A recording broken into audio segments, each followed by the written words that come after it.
Hey, Anthony, you got to switch back to your face. No, face. No, face. Woohoo! All right, so now we find out if anybody is A, watching, and B, can hear us. Because that's the important part. I guess I should have left it on that first screen longer to let people come in the thing, but, Let people on now. Let people on now. I'm super professional about all this stuff. So, rock and roll.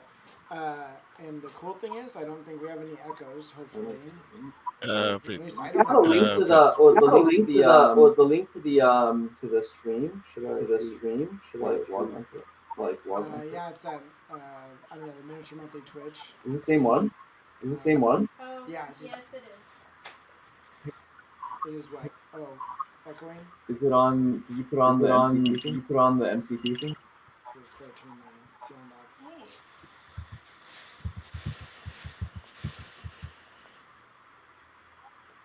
Why is this not? That's muted. Oh shit! My Oh, My- Anthony Wang audio can turn off. my There's Deadpool probably literally. Matt DiPietro one. Yep. Okay. And then what's the next one at? Oh, Facecam Marvel can be turned off.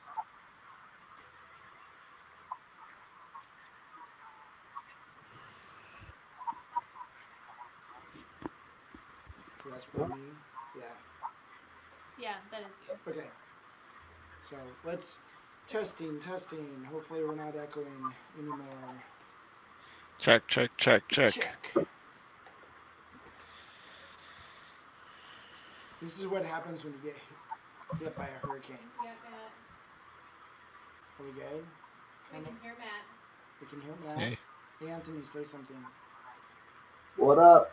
What up, Hear chicken butt? Check. Check. 1, 2. Okay, yeah. 1, 2, 3, 4.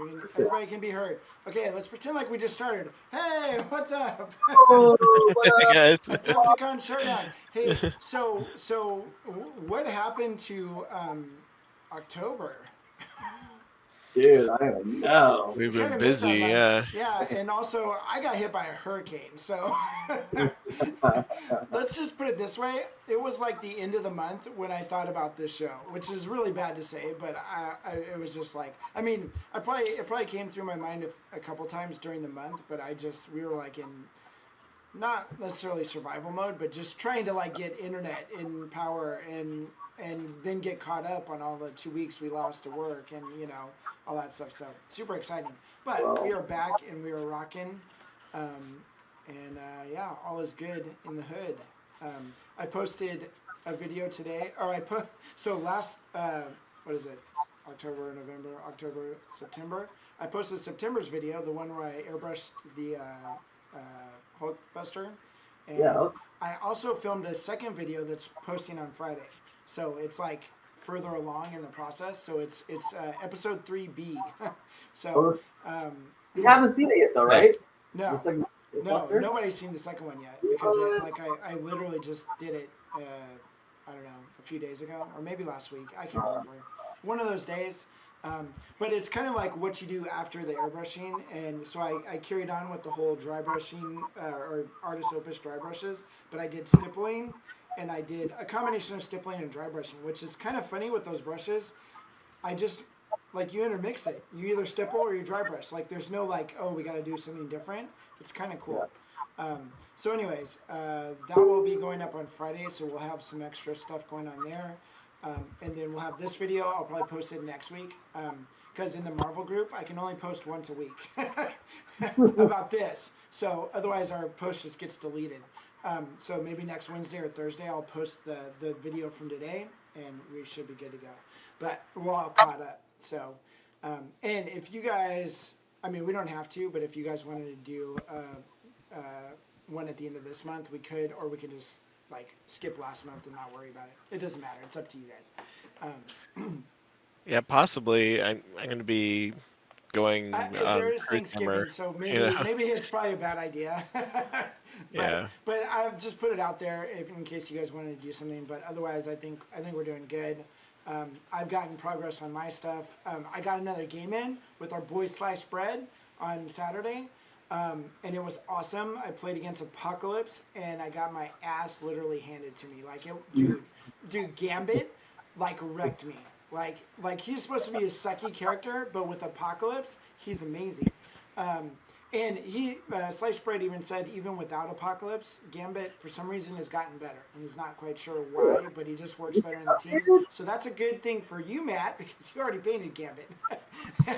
I'm just painting things that I like. I haven't got any game Yeah, in it yet. doesn't really matter if it's good or not, but that's a good thing. Like, the thing is, it could be good or bad if you don't know what to do with it. Who cares? But I'll tell you this: the game's super fun, and I had a blast. Even though I got totally hammered by Apocalypse and his 4 horsemen in the Apocalypse, but I did kill Apocalypse in the end. So I got the moral victory while limping back to base. So it was pretty cool.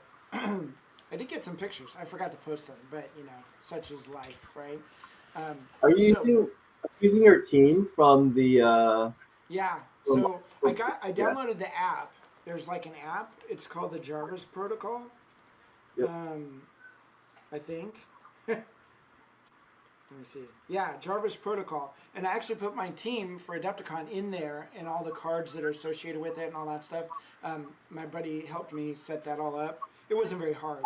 And then, but basically you can, like, then when you pull your 4-man, 5-man roster or whatever, you can just pull it from there, make your team real quick, and then pull the cards from your set. So it worked out pretty good. And also, I can't remember what's on my team. So it helps remembering all the characters and stuff. But I will tell you this: I played with Hulkbuster, and he did awesome. Like, I never like he made it through the whole game, and I was really surprised about that. But he was my beast to Apocalypse. Like, I needed him big time. There's one thing where you can call in like a missile barrage from the air or whatever, and you, like, whatever power your whole team has, they can put it all together, and it gives you that many attacks plus 2. So I had like 13 hits with this laser beam from the sky, and it did a ton of damage to Apocalypse. Like, that was one of the ways I was able to kill him. But you can only do that once per game. But it was awesome to actually get something that worked. Like, I can't tell you how many times. Other times I had a bunch of attacks and whiffed on all of them. So I'm horrible at rolling dice, but. Anyways, good times. Anthony, it looks like you've got some stuff done on Deadpool, right? I do. So when I posted Deadpool on the, I think it was Facebook or Instagram. I saw it Greg on Vader. the Marvel group on Facebook for sure. Yeah, so he was like, "Oh, you know what? I put Deadpool on, and then like it fell off his face because it's attached to the plastic. And he got disqualified from the painting competition, right? And literally, I put Deadpool down just right now, and look what happened! He You fall off again? fell off. Oh my gosh, your camera's a little bit too close, but that's okay. Close? Yeah. He wants to Oh, go up. back, over, down, up. There you go. Very cool. Yeah, he totally fell off. He just fell off. So I'm gonna have to do something about that. Awesome. Let me switch to this. Oh, there, I can see him better now. Very cool. So we're trying out a couple new things. I think I figured out how to get multiple painters up, because that was one request that we had a bunch of times. Also, it's just fun watching Anthony drop his beautifully painted models. So did he break up? Like, did he tear off of the bomb, or Just literally are you just setting him on there? come down on my table and he just fell off. Huh, that's weird. I don't know Good what it times. Well, maybe he just doesn't want to be on that bomb. He's like, is. Dirt. I know it's dirt. I've got a picture in our community spotlight. You're gonna love. It has to do with Deadpool. Maybe an alternate basing scheme idea for you, Anthony. Maybe. But Well, at least I'll be able to work on the base cool. anyway. So where is that? That's super rad. Well, cool. Well, we might as well go right into painting because Matt's already rocking it. We've got it Yeah. set up for 2 people, and if people like this setup, if it works, that's great. We can continue this type of thing, and maybe even do a 3-person paint off at some point. But I just got to man the station for right now. How do I can't see any of the comments or anything. Hey Liz, would that be a different page for me? That's on, but he said what up. That's it. The Twitch page, or so I can see the comments. Oh, it's right there. Where? Your sliced bread said what's up. Oh, I'm also an idiot. It's totally cool. You're not. Hey, sliced bread. I do want you to listen to Hey, something because hey, sliced something bread. is going on weird with the sound. Okay. So put my headset on and just. I mean, Yeah, it's it the. sounds like crickets. Yeah, it is. Hold on. I just some cicadas going or something. It could be. There we go. I feel that actually I think it was felt Anthony. better. That Yeah. dirty bird. I don't know. I don't know. Oh, wait.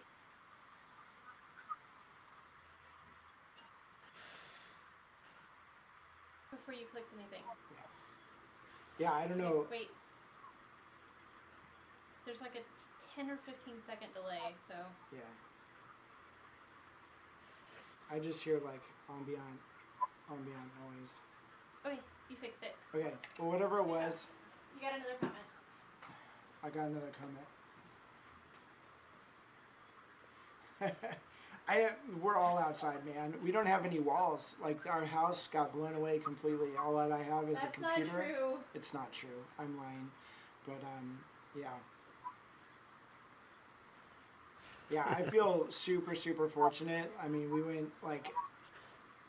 we did not expect that hurricane to hit the way it did, especially where we are, so far inland. But yeah, it was crazy. It was just crazy. And to have we had nothing happen to our house, our vehicles, nothing. We were fine. But no electricity, nothing for a long time. That's kind of bad. So that was the tough part, for sure. Yeah, I know, it was crazy, right? Like I was seeing cars getting swept away. It was nuts. Yeah. Yeah, it was just weird. Glad you guys are okay.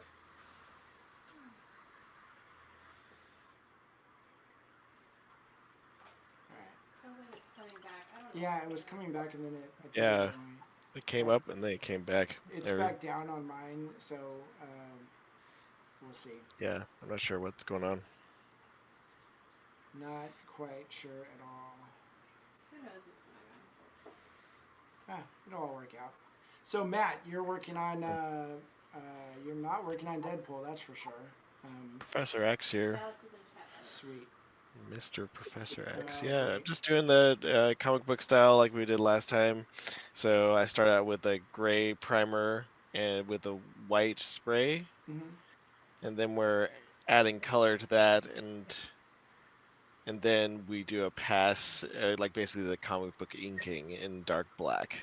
Right. So, first thing I did was adding a little bit of titanium white on top of this, just to kind of give me a little bit more value range to play with. Because when you're doing a glaze, you'll lose some value range. It will kind of flatten the contrast. So if you kind of boost it up like that, it kind of gives you more layers that you can apply. Gotcha. But this is just one layer right now. Well, I'm on the second layer. So some yellow ochre, and now I'm playing around with, I think, Hansa yellow. Yeah. You're gonna do this non-metallic? It's gonna have some reflectivity to it. Yeah, it'll be kind of non-metallic-y, I guess. Cool. I don't think it's supposed to be gold.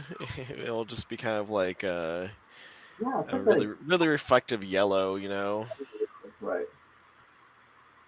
So bring that contrast level up to like white, and of course we'll have the black inking in there and everything. So, dude, Aaron, when you said that Dallas doesn't listen to our show, That guy's such a jerk. I'm just dude, kidding. Dallas is in the house. He is here. what? You're such a liar, Aaron. Yeah, Matt, he's like posting all this stuff about, oh, that's not the way you do it. That's not how Professor X rolls. Like, I don't know. No. How you doing, Dallas? Good to see you. Good to see you. What Dallas, Dallas is? yeah, Dallas, just so you know, Sliced Bread is the guy who's teaching me how to play right now. So when I wreck you, that will be the reason why. You can thank him for how good of a player I am. Right now, not so good, but by Adepticon, I will be one of the top, like, 0.5% in the world. That's what he told me. I don't know. We'll see. Calling you, Dallas, to show Aaron what's up. Yeah. We also have Kelfrey.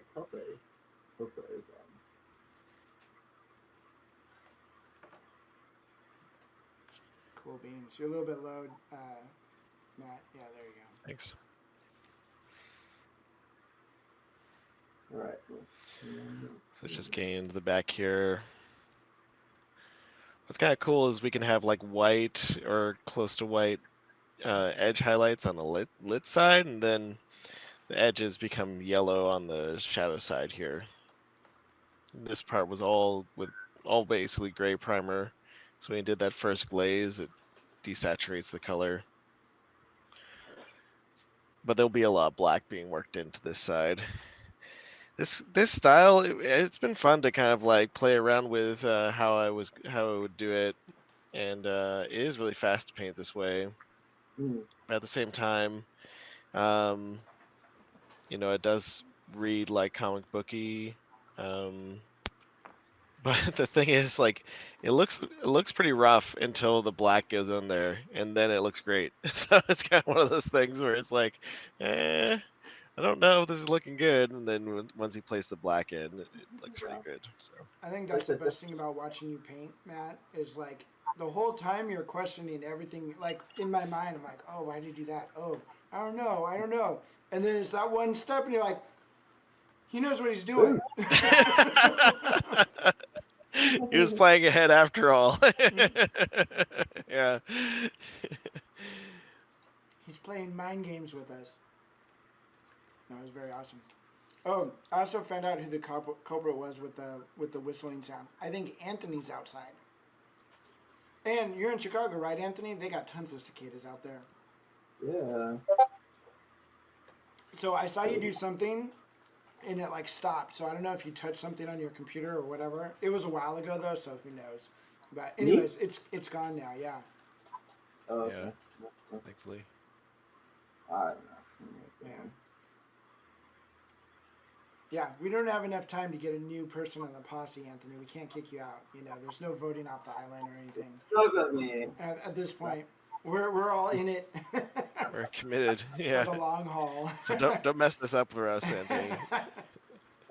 Yeah. Oh, we got guys gathering up their popcorn. Gosh darn it. That's Kelly. Oh, it's Kelly. Hey, Kelly, how's it going? Kelly and Dallas, probably watching from different rooms, as good couples often do.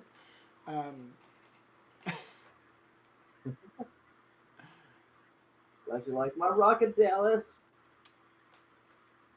So Dallas thinks the chair is looking good. Oh, thanks, awesome. Dallas. Yeah, I think this is the first show that Dallas actually made it to. He's come to a couple of my, like when I just stream by myself or whatever. Which is cool because he's like him and Kelly are usually both people that are on the stream. So it's nice to have someone to talk to. Well, Kelly's got her drinks and her popcorn, so we're good. Nice. Sliced Bread says, I will say, while you are a good student, Aaron, and learning well, it was a bit fun to play Apocalypse against you and take off the kid gloves. Yes, yes, he beat the snot out of me. But I freaking killed Apocalypse. Like, Okay, who are his? Who done are his? deal. Yeah, guess who can't play next time? Apocalypse, because he's dead. Who are But the horsemen? yeah, I don't think it's an actual death. It's more like they just got knocked out of the battle. So, like You didn't get to take his model and break it over I was your going to, knee or I was something. going to say these are San Diego rules, man. He's too It's nice. hardcore. He's too nice. Like how, like oh, and I also discovered so at the same store where we played at, they have a paint day. I've been looking for a paint night or a paint day or something for since I moved here, like what 5 years ago, and it's been 2 blocks from my house. So that was What? interesting. Yeah. So that was super fun.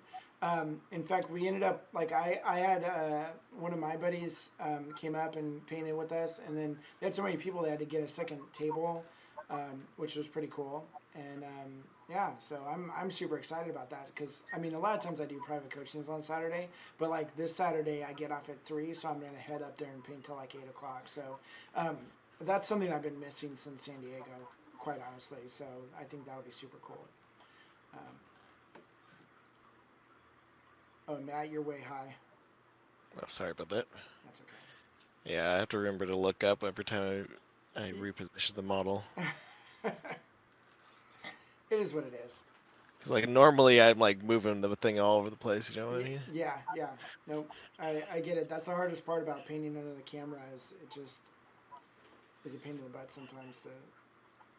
Like you get in the zone and you don't think about the camera anymore. You know, you're just painting, right? And it is what it is.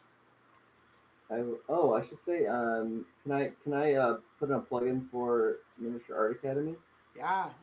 Apparently you're a big time video person now, Anthony. Well, I had a lot of help. I was putting off camera for so much of it, but They I figured they had got like, enough of. like, hey, you're off camera like every time we're shoot, you know. Oh yeah, that's hard. So you know who Marika Reimer is? Mm-hmm. She's fantastic painter here in the U.S. She did a Dark Sword video, and she was off camera so much they finally, or it wasn't them. She had them duct tape her to the table. That's how she filmed the whole video, so she wouldn't move. And like I can only imagine, cause like she's like nice, sweet girl, duct taped to a table in a basement, like. Pretty awesome, but there's definitely one way to keep you on camera, that's for sure. But yeah, so you're putting in your light darks, your sort of grisaille, comic book grisaille. Oh, Anthony? Yeah, Anthony is. Yeah, okay. Oh. Yeah, looks like it. Yeah, just kind of get some reflection on this rocket video. I think because I was debating whether I wanted the rocket, what color I want the rocket to be, But I think I'm gonna go chrome because in my mind, if it wasn't chrome, it would be green. But there's so much green on the base already, so I need some kind of right. You kind of have greenish smoke too, so. Yeah. So then now if I have like, oh shoot, I just dropped Deadpool into my palette. So if I have like this here. Right. The rocket will be like a offer some kind of transition between the green and the red. What do you think? Yeah, I think that will work. Room? I mean, it's one of those things you kind of don't know until you fully do it. But, yeah. But it's not like you can change it after that, anyways. Because if it's chrome, it's just shades of gray, anyways, right? And maybe some reflections. I could add like a filter if I want to change the color. Yeah. You got a lot of possibilities there. One thing that I really like on that bomb too is a lot of people put some sort of like Hello Kitty or some like just something that's so Deadpool, like it's just not scary on like a logo on a bomb. Yeah, that's true. I don't know how that would work with Chrome, but I think I'm gonna have Professor X with a black suit. I know that a lot of the pictures he has a white suit on, but some of them for the comic, he has a black. I think it's just gonna look nicer. Kind of a It blue. will pop against that black. yellow, the gold chair, right? Yeah, maybe do some pinstripes. So Matt, but the big controversial question is, what color is his blanket? His blankie. I might make his blankie like gray or white, and then he's gonna have a blue black pinstriped suit. Okay. Oh, pinstripe. Yeah. Can I request a houndstooth suit, Matt?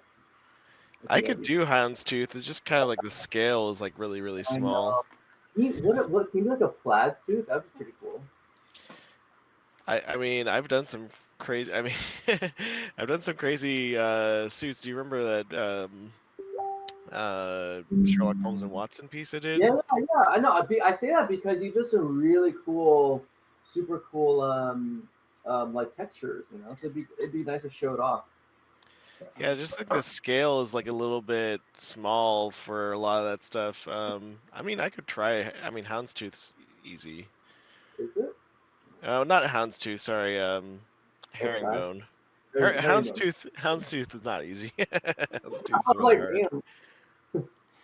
I actually had Matt's I just had a so whole good. piece I wanted to do like houndstooth on, but the model was out of print, so It was probably Which one? unfortunate. it was So gonna we be have this this ninja wearing all houndstooth, Okay.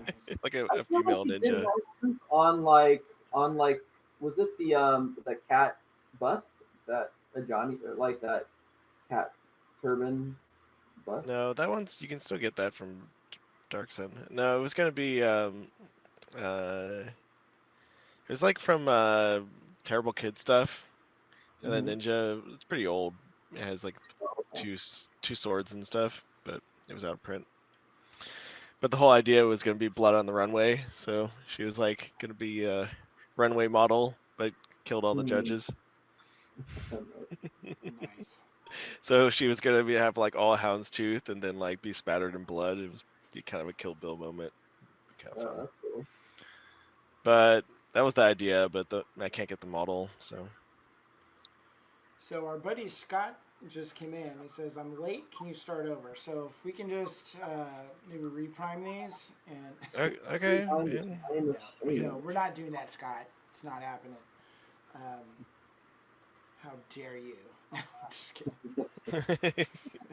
Scott, it's all recorded, man. We've got it recorded. You can just watch the first 10 minutes of the video and you'll see what you missed. But Kelly says, "You thought you trapped Dallas in the scenario, but you're trapped in the scenario with Dallas." Yeah, Yeah. I'm ominous laughter from the darkness. And I know where the darkness is. Dallas. Like, it's just him.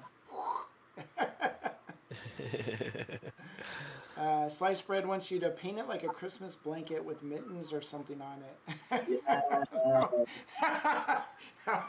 Please, Matt. Like, and everyone will be like, "Christmas Do was 2 something like months that. ago." Not quite the blanket yet, but we'll do something fun. So I Dallas, could definitely do like I don't know, tartan or something. yeah, Pretty easy. Oh, that would be super cool. Dallas says he wants to be a flannel ninja, so cozy, so stealthy. Sliced bread, ninjas painted like lumberjacks. So yeah, there's a lot of ideas rolling around here in the chat, and also we have the most viewers we've had ever. So how which many? still isn't a ton, I don't think, but hey, thank you guys for showing up. Yeah, thanks guys. Even though both of our painters are currently off camera right now. Some of that. There you go. That was Aaron's on just purpose. there to keep us on, Yeah, in I need line. like a whip like emoji or something that's like whoosh, whoosh. What would be cool, like we need to develop a technology where like you guys get zapped in the direction you need to go, or that you're up too high. So like maybe your hand just, you feel electricity at the top, so you want to go down, and I could just zap you. Anytime you want, you can zap me. It's pretty kinky. Yes. Let's take the list first, you know what I'm saying? Yeah, That's it. you That's should it. run that by her first. Kelly says it's a journey to the camera area. Yeah, it pretty much is. It's like wrangling Yes, cats. please run that by me. I am. hearing this so late. What's that? I'm hearing everything 10 seconds behind. Yeah. So. So you hear me talking, and then you're like, I don't know what he's talking Yeah. about. Yeah, it's awesome. But yeah, rock and roll taco. Sweet. Matt might have 2 or 3 models done this session. Yeah, it's going pretty quick. It's moving and grooving. But this is that's what I love about these shows is like there's so many different ways. Like last time we did the airbrushing, just to kind of show some different ways of doing things. Also, that was a big model, so whatever. But I think people are starting to get an idea of like just different ways to attack miniatures, maybe. And that it doesn't have to be so hard. I mean, granted, you guys know what you're doing, so you know where you're putting the lights, you know where you're putting the shadows and stuff, and a lot of people don't know that. Or at least you know it enough to where you can fake it, even when you don't know. Yeah, but sometimes you kind of experiment too, right? So Right, right. like, But I think that kind of shows people that like you don't need to overthink it really. You just need to start putting paint on a model, and and it can look really cool with a minimal amount of work. It's whatever you put into is what you get out of it, basically. Hopefully. Mm-hmm. Believe me, I've put 60 hours into a model and it looked like crap. So, it could be the wrong 60 hours, but the more you do it, I know that like with my private coaching students and stuff, the ones that are practicing and doing it every day or as much as they can, even a little bit, are the ones who are progressing the fastest, It is what it is. If you don't do anything, you ain't going to get better at it. So, Yeah, you gotta put on the reps, and you can't improve all at once. Yeah. There's no secret like that. Yeah. I mean, personally, I'm the only one I know that has actually gained muscle mass from not working out. But normally you got to work out, right, to get, big old bulky muscles. Well, it's like the workout analogy is good, but I was talking to one of my students and I was telling him that the nice thing about art is that like, unlike, bulking up or working out or whatever, when you stop, you don't get fat. Yeah, when you stop, you don't actually lose the muscle, Right, that is true. Yeah. But I feel like if I stop, then I lose some of my muscle memory. Yeah, but it comes back pretty quick, I think. Unless... Yeah, I feel like for me, it's like for me specific personally though, it's kind of like if I stop after a while and I function on momentum. If I lose momentum, and then I have like a bad day painting, I can't get my colors mixed, too much humidity or too dry or whatever, then I kind of get discouraged. So, but then for me to get out of that, I have to keep painting, and so. Okay, so Dallas just said all things lead to Wolvie, which I'm assuming he means Wolverine, and we all have a Wolverine in our list. Wouldn't it be funny if Dallas's entire roster was Wolverines? I know it's like not legal in the game or whatever, but this is like we control the scenario thing. Like that would be kind of funny to get just our butts kicked by a bunch of Wolverines, and we had Wolverine on our teams. I started my Wolverine. I'm painting him in the old school outfit. Which one is that? The yellow? So it's like the reddish brown and gold. Cool. That was cool. So it'll be pretty cool. But I was kind of showing the comic book style to one of my students, so we didn't get to the black and white, adding the black to it. So he's not ready for human consumption. to show off. Yeah, to show off yet. We're not ready. We don't want to give too much away to Dallas. I mean, he's like, this is hardly fair because he gets to watch us and we got this model, and he's like, I know how to beat that guy, whatever. And we don't know what he's bringing. Not that I'm saying I want him to tell us because it's kind of neat not knowing, but and he just admitted that he doesn't play fair. So, the guy's a cheater. He doesn't have Wolverine either, which is great. I did get to play Wolverine in my game on Saturday, and he did really well. Like that guy's a beast. That guy's beast mode. Which Wolverine? The old one, whatever the original Wolverine is that they came out with. He's like screaming.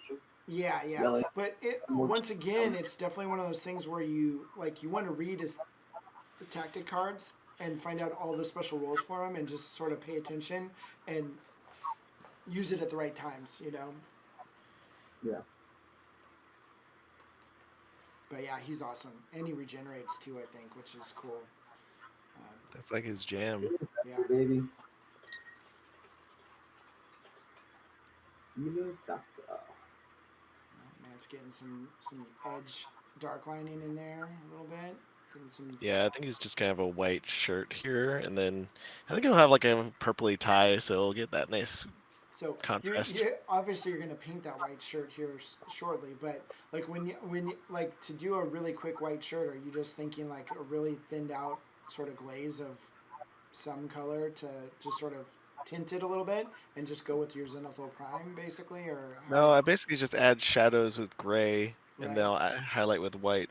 Because the big thing is like you don't want to have white get too dark. Yeah, yeah, So yeah. So it's gonna be like white. It's not like a warm white or anything. It's just yeah, you don't want to. I freaking mean, white. you don't wear a warm white shirt with a dark colored suit. Sure you do. This I is do it all the time. fashion faux pas, dude. It's probably also the days that Liz is like, "Why don't you go out and do that by yourself? Because I don't want to go out with you." And it's probably because I was wearing a warm white shirt. Yeah, you know Also, that's I how it guess happens. you get like a warm white shirt is just dirty, right? That's a dirty shirt. It's got the armpit stains and all that stuff. Yeah, on little fashion tips here. You know, Yeah. if you don't have a warm white shirt, you just have to wear your white shirt enough times without washing it, and Yeah. then there you go.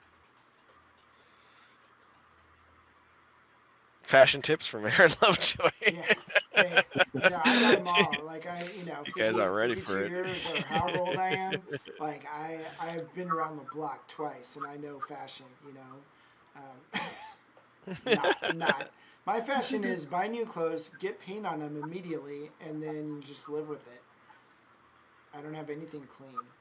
In fact, the shirt I'm wearing has paint all over. Like there's paint here, there's paint at the bottom of it, and that happened when it was brand new. So is what it is. My clothing looks like Matt's thumb, basically. Maybe Yeah. that's what I'm doing wrong. I need to put more paint on my thumb and less on my clothing, but yeah, it is what it is.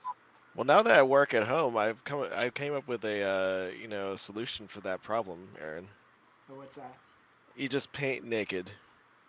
Uh, yeah, my daughter is like, that's kind of cringy, you know. She's like, She's not naked. yeah, I did it once, and I was like, no, don't worry, it's like the new fashion, and no, not happening. It's more cringe. Yeah, a little cringy. I think it's cringe, you know? Like, if it's all in your head, dude, just gotta rock it. Good times. Oh, hey, one other thing happened over my hurricane holiday break, or whatever you want to call it. I got engaged. Look at this. Oh, congrats. So shiny. Yeah, wait, bring it up to. Oh, they go this way. And there we go. Woohoo! Right. Are you trying to get All right. I was trying to show the sparkles. But Oh, okay. No. Oh. Sorry. Yeah, she Get actually out said there. yes and everything. It was awesome. But yeah, that was interesting. I was trying for like 2 or 3 weeks to ask her, and she was not being cooperative. All right, There's nothing like, imagine Anthony sitting on a couch, you have the ring in your pocket, and then your girlfriend at the time just doesn't want to do the stupid thing you wanted to do to like facilitate the asking. And then you just sit there with the ring in your pocket, and you don't. And then 2 weeks go by. There's a hurricane. 3 weeks go by.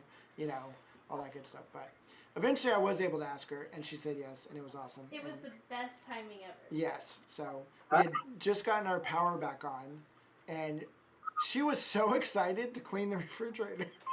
So I've never seen anybody so like. Okay, just to put this in perspective, Liz loves cleaning stuff.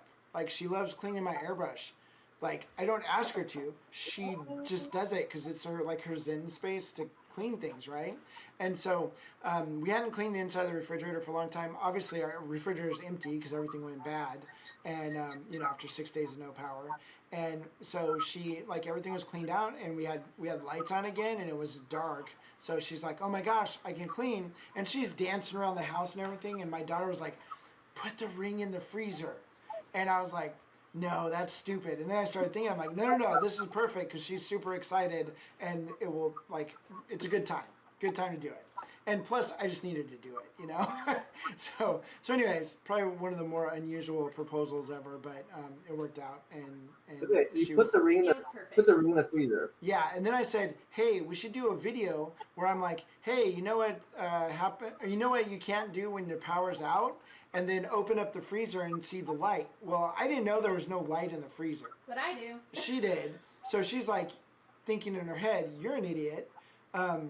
But I'm just going to go along with this because I'm so happy. So for once, she didn't like poo-poo it, you know, like, oh, I don't feel good, I don't want a video or whatever. Because I had this whole thing where we were going to do this fake video, and then the fake video is going to turn into a real video of me proposing to her.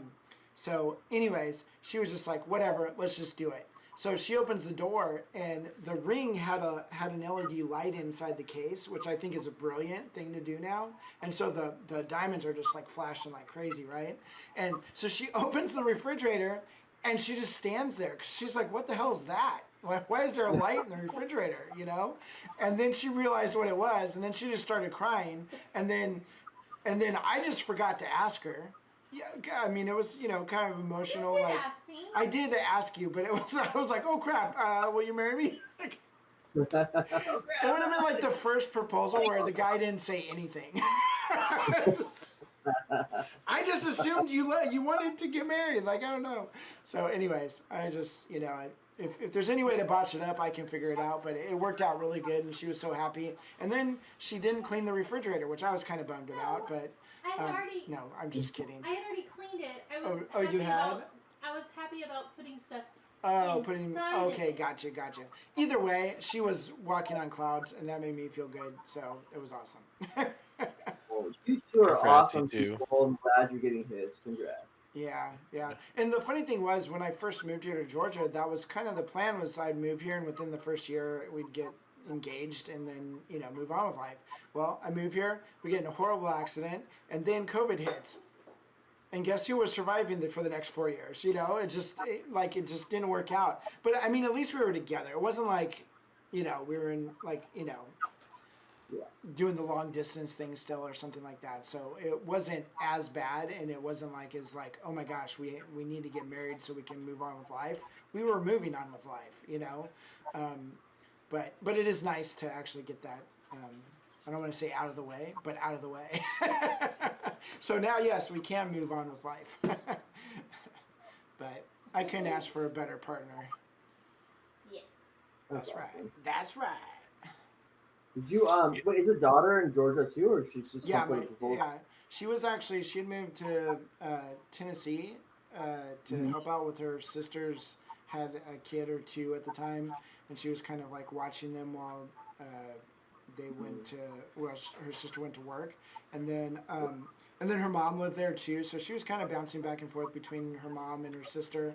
And then we went out to visit, actually on our trip to LVO, where we got in the car accident, and we were just like, hey, if you ever want to come stay with us, we have an extra bedroom. And so literally when we got home from that trip and weren't dead, which was a nice perk, she moved out to here, and she's been with us ever since. So Oh, really? she works at a vet office, and she's doing pretty good. So that's super cool. But That's super cool. and it's nice, like, growing up, she was with her mom, and I got her like every weekend. And then of course, like, by high school, you're not getting every weekend because she had a life, you know. And but so now I've gotten to spend some extra time with her that I didn't have in the past. So that's Yeah. super cool. Pretty cool. I don't know what happened, Anthony, but you went super blurry. Or is this how you blend your models? Is this the trick? Camera blending. Camera blending. That's perfect. Okay, so explain your green smoke. Is it just like supposed to be like noxious gases, or is that like underpainting that's eventually going to be not so green? Or, I mean, it No, kind of looks cool. Yeah, I think eventually it will not be so green, but Okay. because like the environment, like I mean, all of my bases are so green, you know. So I feel like the smoke. I want to tie the smoke into the base, so Gotcha. it's gonna.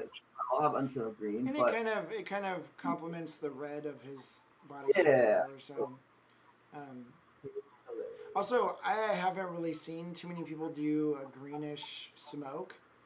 You know, like a lot of people just do like fiery, billowy smoke or whatever. I mean, I've painted it twice and I did both of them kind of that way. But I like that because it's different. You know, it's like I don't know. Sometimes everybody does the model the exact same way because that's kind of just the way it looks cool. But it's Yeah. neat to see it like a different way. Um, Hmm.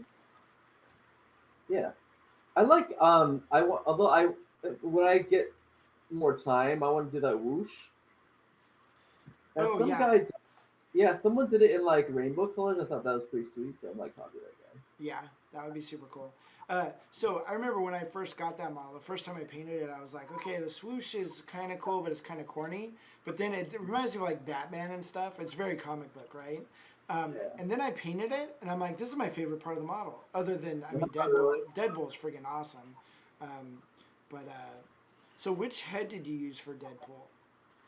I use the I really people don't use it often, but it's the one where he has this that rock eyebrow, you know, where it's like, let's see, can you see it? Yeah, gotta go up a little bit. Okay, so that, Yeah, it's from the, you see it? yeah, okay, cool. Yeah, because like I think I need to accentuate his eyebrow a little bit more, so I'm gonna do that right Yeah, he's got that kind of like taunting, like you know when a dude puffs up to you, you're at the bar and you bump into somebody and they puff up. That's what he looks like. now. He's kind of got that taunting, like in your face gaze. Perfect cocky Deadpool look. I like it. Yeah, Yeah, it's that pretty came out sweet. I really don't know, cool. the model is really nice. Like the anatomy is really cool. Um, And, it's there's so many options. You know, yeah, I was tempted to do the heart eyes. That's a cool one too. The cool head with the heart eyeballs. Yeah, I've been really pleasantly, I don't want to say surprised, but I've been really happy with all the detail that they're able to pack into these figures. It's been pretty cool. yeah, yeah. It's really good. Like that. When I did the box art for the Apocalypse Train sets, dude, Mm-hmm. there's so much. Like all the Egyptian hieroglyphics and everything. It's crazy. It's crazy how much detail is on those. And that, I mean, obviously that's a big piece of terrain, so you're like, yeah, what do you do, you know? But on the small figures too, they have like, I mean, there's so many little things that you can pick out on that chair, you know, which is Yeah. super cool. So what did was it kind of a no brainer for you which head to choose? I know the other head is like some is helmet or something, or I can't remember. I painted them both, but I definitely like the bald head better. Oh, You mean for the Professor Yeah, X? yeah. the cracks? Yeah, it was kind of a no-brainer for me. I just wanted that, that The Professor X the look. regular, yeah, the He's a bald dude. baldy, He's rocking yeah. it. I didn't really want to do the whole Cerebro Yeah, thing. that's what that was. Yeah, but yeah, I just kind of like the simple stuff.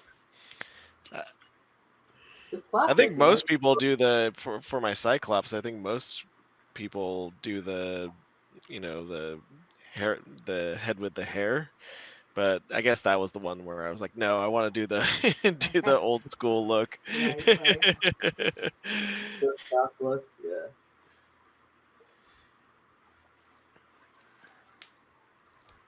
Wait, which Deadpool head did you do, Aaron? I don't know. I can't remember. That was a while ago. Don't ask me questions. Anything that involves anywhere past yesterday, which I'm having difficulty remembering what I did yesterday. So, um, I think that comes with age. You know, congratulations. You guys will be there with me in a few or a lot of years. But um, uh, I can't remember. But I don't know. It's like they all have their own like cockiness to them, and I think it was just whatever I kind of wanted at that time. Um, Yeah. I'm so scared to like touch my computer and mess something up. But let's see here. No, Oops, I really liked your Deadpool. You picked that a long time ago too, right? I did. So Yeah. so I think the first models I ever painted for Atomic Mass Games was the, I don't know how to say it, the Dorimatu or whatever, Doramato dude, um, the big fire guy, right? And that guy was super cool. And then I did Spider Man, the one that's like with the explosion at the bottom. I did those two, and I thought it was just gonna be like a one off, you know. And then they sent me. I think after that I did the Deadpool thing. I'm not sure. It was like something random like that, but I did it for a Gen Con promotion. It was right around COVID, and I don't know if it actually happened or not. Like Dallas said that it was in a video, but I could never find the video. So, and you know, me being me, I looked through all the Gen Con videos, like, you know, anything that was tagged with Gen Con, I was looking at, you know, because I was like, oh, that would be so cool. Because I figured it was just like they were just reviewing different, you know, brands that were going to be there, you know, like official Gen Con stuff, but I never saw it. So that was the one I did there, and I think I did it similar to the box art. But I didn't do the box art, but I did do it for them. And then I don't know. There's probably Brendan Roy. And then Yeah, he's freaking awesome, dude. All his Star Wars stuff now is just lights out. Man, I so love that guy's painting style. I mean, shoot, I love painting in general. Like all the stuff you guys do, I generally like everybody else's stuff way more than my own. So, but I really like what he's been doing with those models and stuff. So it's very cool.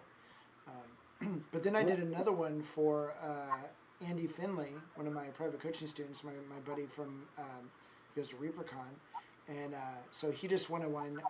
I don't think he really plays Marvel, but he has like a posse, and so he had me do that one as a commission, and that's the one where I sculpted chimichangas and rolled tacos to put on the taco truck.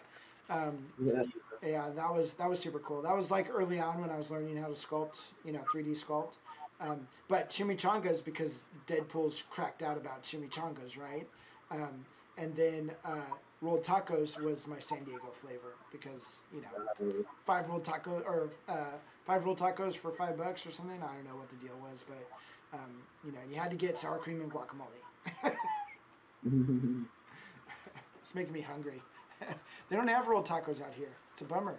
Like, I think everyone would eat them. They're so good, you know? It's like, I yeah. don't get any good Mexican restaurants where I live, but We have man, good Mexican restaurants, but they're not San Diego Mexican. So it's, you know, if you're like diehard, it's got to be San Diego or nothing, you know? But San Diego doesn't even taste like Mexico, you know? It's definitely San Diego. Or San Diego, Los Angeles. Kind of the same vibe, you know, for food. I don't know. I think like yeah, but yeah, kind of like a bit of that Baja flavor, but then the street tacos. That's it's a different thing. Dude. Yeah, we would judge like Mexican restaurants by like their fish taco sauce. So Yeah, you know, some had red sauce, some had white sauce. Sometimes it was a weird shade of green or whatever. But it was like you had your favorite Mexican restaurant in San Diego based on how good their fish tacos were. yeah, I like just got carne back from asada was the Vegas, same. and there's this one taco place. It's actually not that far from where they have the LVO, and man, it's like the best tacos I've Is ever it? had. Yeah, it's just incredible. I found a place here in Augusta. It's called El Vapor or something like that. El Vapor, the Vapor. Because they just steam they make their own they make their own corn tortillas, and they steam them instead of fry them or whatever. I don't know how you cook them, but they steam them. Whatever it is, dude, it was freaking fantastic. And they're one of the few places that had carne asada. Like everything's beef here, but they don't have carne asada. And this place had carne asada, and that took me right home. I was like, oh, I'm in heaven. So I have to peace out. Oh yeah, Anthony's leaving us In an hour. for another lover. Yeah. Okay, Anthony. We'll see you. Just log back in through that same link, and I believe it will bring you back in. If it doesn't, we'll figure it out. Good. All right. I'll see y'all later. See ya. See ya. All right. We'll see see how good this app is now. Yeah, that's looking cool. I like how you're getting those little reflections on the front there. Like it's a little bit, it's subtle, but it works. Yeah, I'm gonna put this Got to go up a white little white in right now so that I can do another glaze of yellow. bit to get that final like pop. Yeah. Well, the final pop will be white again, Well, but yeah, basically, like I'm putting the white in now so that when I glaze some more transparent yellow over top of this, it will pop back out. So we're just doing the edge lights here. Just a little edge work. There's all these like little micro volumes in this one.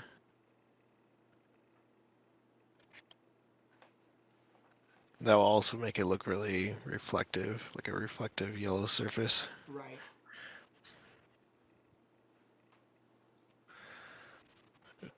Yeah.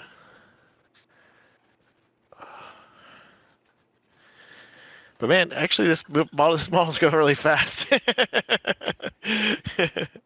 slow down. Liz just yelled at me to read the comments, which I am neglecting. Let's see here. Oh my gosh. Shoot. Why does everybody gotta talk? What's going on?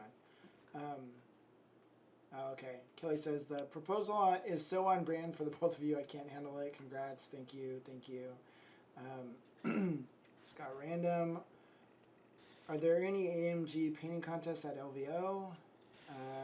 Dallas answers a little bit later, so I don't think so. But Kelly, not that I'm aware of. It's just for Adepticon right now. So many Deadpool muscles. Yes, a lot of Deadpool muscles. Are you guys? Is Dallas gonna be at LVO? Dallas, are you going to be at LVO? He's definitely at, well, obviously he's at Adepticon. That was just, I don't even know what I'm thinking there. You know, he's going to miss Adepticon and just put a stand in, like a standee for him. Stare at the models. There are only painting competition at Adepticon for AMG at this time. Yeah. I mean, they kind of go all out at Adepticon. I mean, I'm sure they could do multiples of that, but that's a lot of work to put on that competition. And if you haven't seen the trophy for that thing, which, by the way, Jonathan Ho has 2 of them, it's friggin' huge. Like, I don't know how he gets home. Like, that's a carry-on baby on the plane. Like, it's so big. Yeah, if you can make it to Adepticon and enter the worthy, it's definitely a worthy competition to enter. And definitely some good competition there. I mean, Anthony entered last year, you know, so that's the caliber of painting you're going up against. There's a lot of really good painters I met some new painters, or not new painters, but new to me, that entered, and they're doing fantastic work. So, Dallas says, we try our best, still a lot to learn on the sculpting end of things. Now, that's the funny thing, because Matt, you've well, obviously you worked in the industry for like forever. They can't always do what they want. Like, you can't produce it in bulk, you know? Yeah. So that's like the battle, you know? I hear sometimes people complain about Marvel figures, oh, they're fiddly little bits and all that stuff. But to get the dynamic poses and stuff they want to do, a lot of times that's the way they got to do it. Yeah. So it's like a give and pull, you know? It's a tug and pull and tug, give and take. I don't know what the Well, I think that there's a lot of small pieces, but they all fit together. They have really good registration points and Yeah. everything. I've never had any problems with putting these I things only had a together problem with personally. one, that the dude with the weird face mask out of the main box set, who is he, the Punisher or something? I dropped his face mask. It's a separate piece from the head, and it just disappeared in my carpet. I never found it. So, Oh, no. luckily at the time he wasn't a very good character. And then I bought the new set, and he's way better sculpted than that. Like, cooler pose. I like it way better. So, anyways, if his rules get better, I will have a cool character to play with. But yeah, that was the only one that I had a problem with, and it's because I lost the piece. But you know, if you don't drop the pieces, you probably won't lose them, or just glue them in as fast as possible. Let's see here. Kelly, old folks, get off my lawn. Yes. I'm not in your lawn. Scott Random says, I think I'm older than you, and I remember yesterday just fine. You can quiz me on anything up to last Monday evening. Or even. Yeah, I don't know. I think as I get older, the ADHD gets worse. That's what I'm going to go with. Too many shiny things, too many things to look at. Like right now, my brain is being torn in 18 different directions, you know? So, it is what it is. Doing fine. I keep militantly accurate email logs and very many lists so I never have to remember. I could see you doing that, Kelly. I think keeping the list helps me remember, so I usually don't have to refer to lists. So here's the weird thing. If I write it down, I don't need the paper anymore. I don't need the list. I will remember it. I'm just too lazy to write it down. So there's part of the problem. It's me. The problem is me. Another one from Kelly. I don't eat Mexican food in Seattle, LA, and San Diego is for tacos. Seattle is for sushi and pho.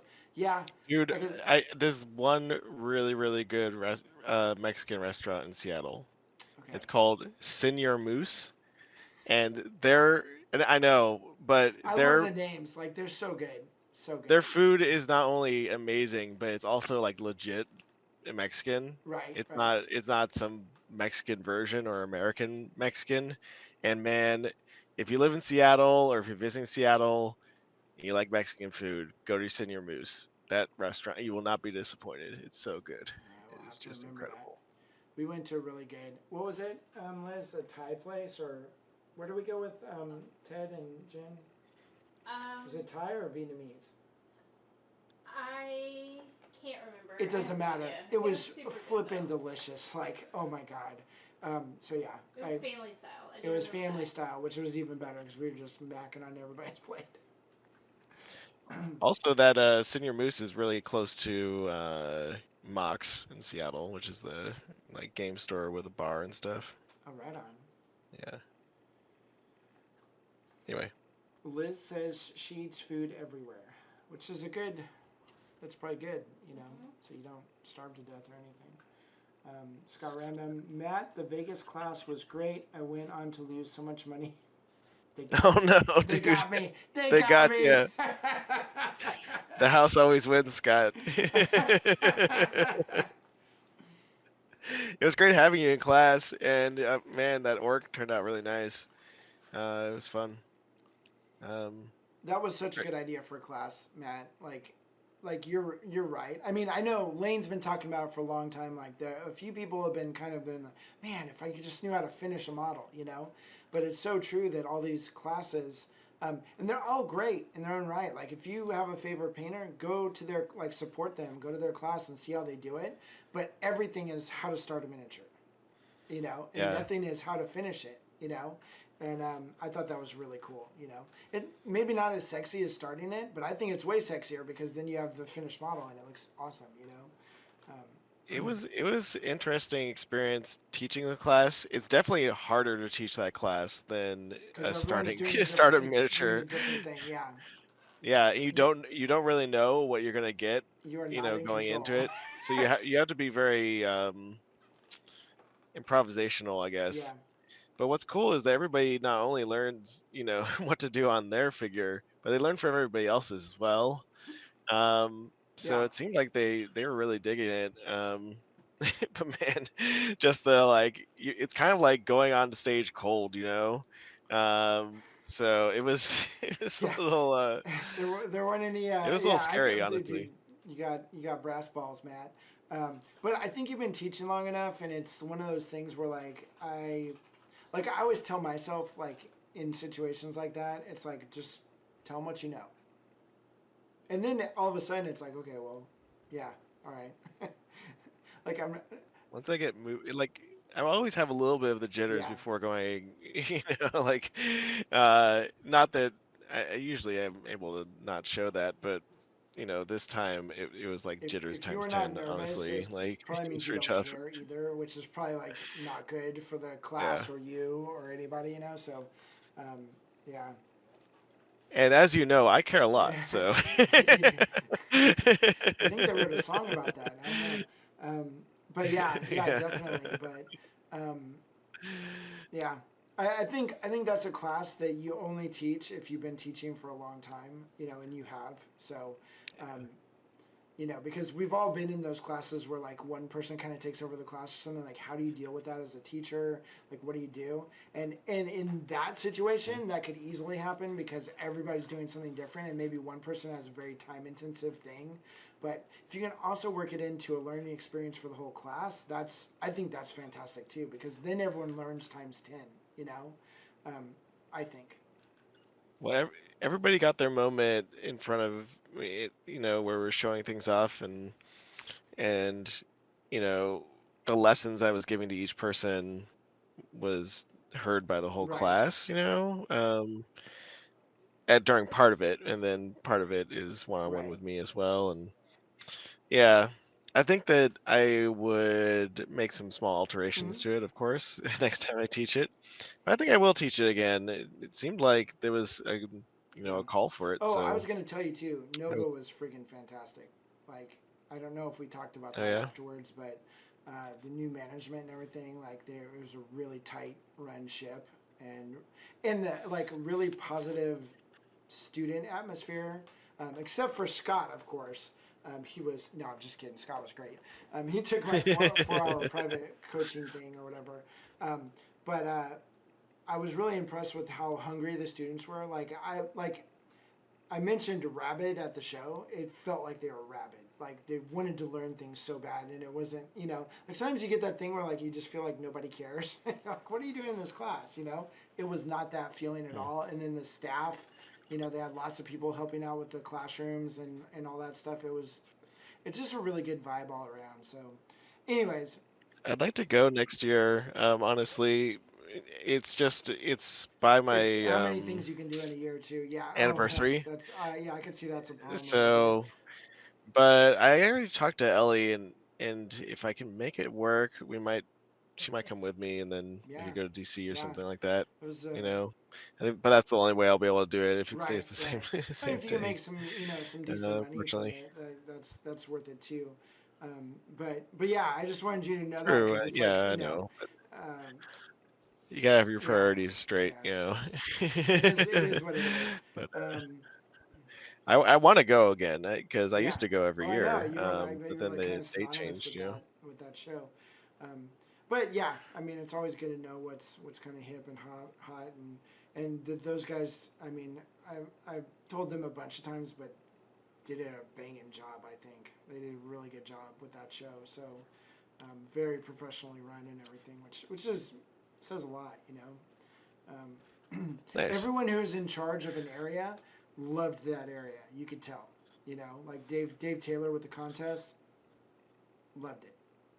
But it showed in the contest Yeah. how it was run, how they dealt with all the contestants, how they displayed the miniatures. Amazing, just amazing all the way around. Same with Dan Osborne in the painting area, and it wasn't just Dan. There was a bunch of people working there, but Dan was kind of the ringleader, and just did an amazing job. And really, like for a new guy coming in, not really. I knew a couple people, but I was the new kid. I was the new kid on the block. They were very accepting and everything, and just very like positive, move forward atmosphere. So kind of gave me a supercharge, because and maybe a part of that was just going to a new show, but also I had a great experience. So, I don't know. It was awesome. Yeah. Well, I think Adepticon, I mean, rather LVO this year is. I know that Verkos is taking over the Yeah, painting stuff, and there's a lot of potential at that con that I think sometimes yeah. people are No, missing. I think it'll be So, cool too. You're a little you bit know, low. Oh, yeah, you're moving up. Okay. yeah. So I don't know. I really do hope that that one starts to take off more because It's it's in a kind of the great West Coast spot, con, and really, I don't really yeah, know. and I think there's like $7,500 worth of prize Uh-huh. money this year. So they Yeah, doubled it this that's year. cool. Well, that will definitely Yeah. get entice some of the big names, like from around the world. You know, that's kind of what happened with Crystal Brush, really.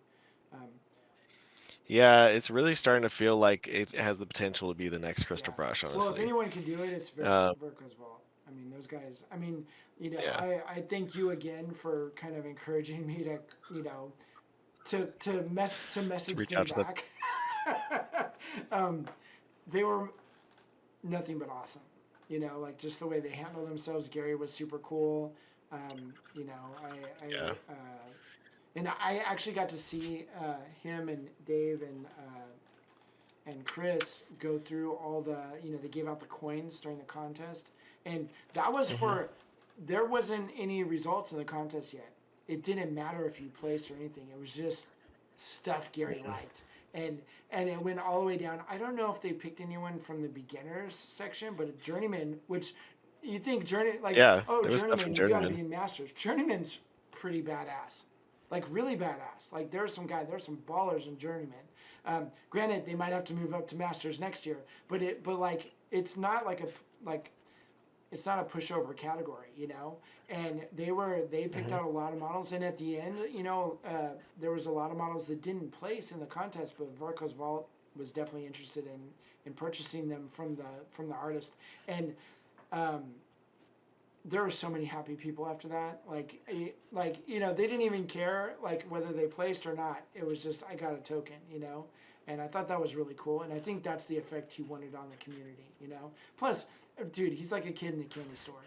Like he loves miniatures, and it doesn't Yeah. have to be the 300-hour epic saga, paint job. It just has to look cool, So There's a lot of those too, but I think that like he's looking for novelty. He really cares about the he does. community and Mm-hmm. encouraging them. So there's going to be a lot of coins handed out Yep. at LVO this year as well. So if a painter wants to, that's another reason to go. So it's not Yeah. just the cash prize, not that you get a coin and Gary will Yeah. buy If you your want to piece, sell so it, you if you can don't, get cash there too. So it's like if you don't, but you then still that's have fine too. that, like, dude, But they wanted my piece, like, okay, I'm not, I did that for my mom, I'm not gonna, of course I'd be like, sorry mom, it's out. No, well, the other cool thing is though that it's like your piece is not just gonna like sit on no, a it's shelf not in somewhere and some never be rich seen dude's ever house, again. it's gonna be in a museum. um, and granted, maybe they would be shuffled in and out of rotation or something because he has so many models, but it's a huge museum too, so I don't know, like, what was your impression? I've been through Is the it pretty museum big? space. Okay. It's really big. I mean, it's thirty Yeah. thousand square feet. So That's I that's mean, yeah, that's pretty big. Your average game store is 2,000. So yeah, it's most gonna be people's really house big. is I mean, 1,700. So I think it's good to kind of rotate things it's through so fresh. that it doesn't look too cluttered. But like right now, I mean, talking to them, their plan is to like Yeah. have everything up. At the same time, I'm like, I don't know if you got. They're Yeah. gonna figure Yeah. it out, right? Well, But, and that's um, the other thing. He's not stopping buying miniatures. Like he just like there's no plan on like, oh, I've got everything, I'm done. He just keeps buying them. So, you know, honestly, if you think about it, buying miniatures right now, I think it's a good value yeah. proposition, honestly, because it things are just Yeah. getting Yeah. bigger, like, and you can get like a world class manager for a couple $1,000. That thing might be worth a lot more Yeah, well, in you the got to future. think once this museum opens Um, and like all Gary's rich friends yeah, start going, there's going to be like ridiculously wealthy people and like normal people, obviously, but that are going to go in there like it's like the Michael Jackson effect or something. They just walk in and like, how do I get these pieces? I'm going to contact Matt T. Pietro. And then all of a sudden your value goes up too because you're in this museum and you're like shown to the world. And I think that's like you're like one of the only guys who's actually had things in a museum and had shows at a real museum, but most museums don't want to touch us. you know from what I've heard, it's just, oh, you're painting miniatures, oh, that's cute. But I think we do a pretty good job. yeah, I don't know. yeah. I mean, like, I think that people we can kind of sell ourselves a little short sometimes. And but when I don't know, like you have to think about what's gonna be presented to a general audience. And I've been trying to paint those like kind of more serious subjects that are saying something with my work, but that's just like a personal thing. It's not because I want to be in a museum or something like that, but it definitely helps, I think. But this is just like fantasy miniatures and Fun stuff. he's got everything. He's like so it'll be cool. Like he'll be able to show off every aspect of the hobby and of the art form. And not every And, miniature is small either, right? I mean, he has that huge dragon head. I heard he was doing like a 30-foot tall bust of something out of brass. Like, there's some crazy stuff that's going to be in that museum. Like, he's also got some of those like really high-end collectibles and stuff like that. He wants to kind of have for fun. I heard that they're gonna like be putting a dragon on the roof. Yeah, that's what I heard too. It's like, it's gonna be like he's even thinking like he's got his eyes on this hill outside of town. That he's like, man, I'm still. Originally, the plan was to like buy that hill up there and like knock the top of it off and build a castle and like have it up there. He's like, we'll see how the museum does. Who knows? it'll be like a Disneyland for miniatures. Gary's a great guy. He's fun to watch, fun to talk to, man. Like that guy can just talk, and he's just got like a great personality. Honestly, it's really fun. And he kind of looks like Gandalf. Like he looks like a wizard. He looks like Saruman, man. Like, yeah, he's got the Saruman staff and everything. He's got this. He had a reproduction. Actually, he was saying it was one of the swords that was on set for Conan the Barbarian. You know, the like Atlantean blade that I don't know if it was ever used in the movie or not, but I got a cool picture of it with me. Man, I love that movie so much. Conan. And that's like my favorite fantasy movie of all time, honestly. But man, this guy's coming along fast. I just have to do his little blanket, and then we're ready to do the pass with the comic book black. So that should be pretty cool. Yeah, Dallas says it's so polished. Yeah, it's going fast.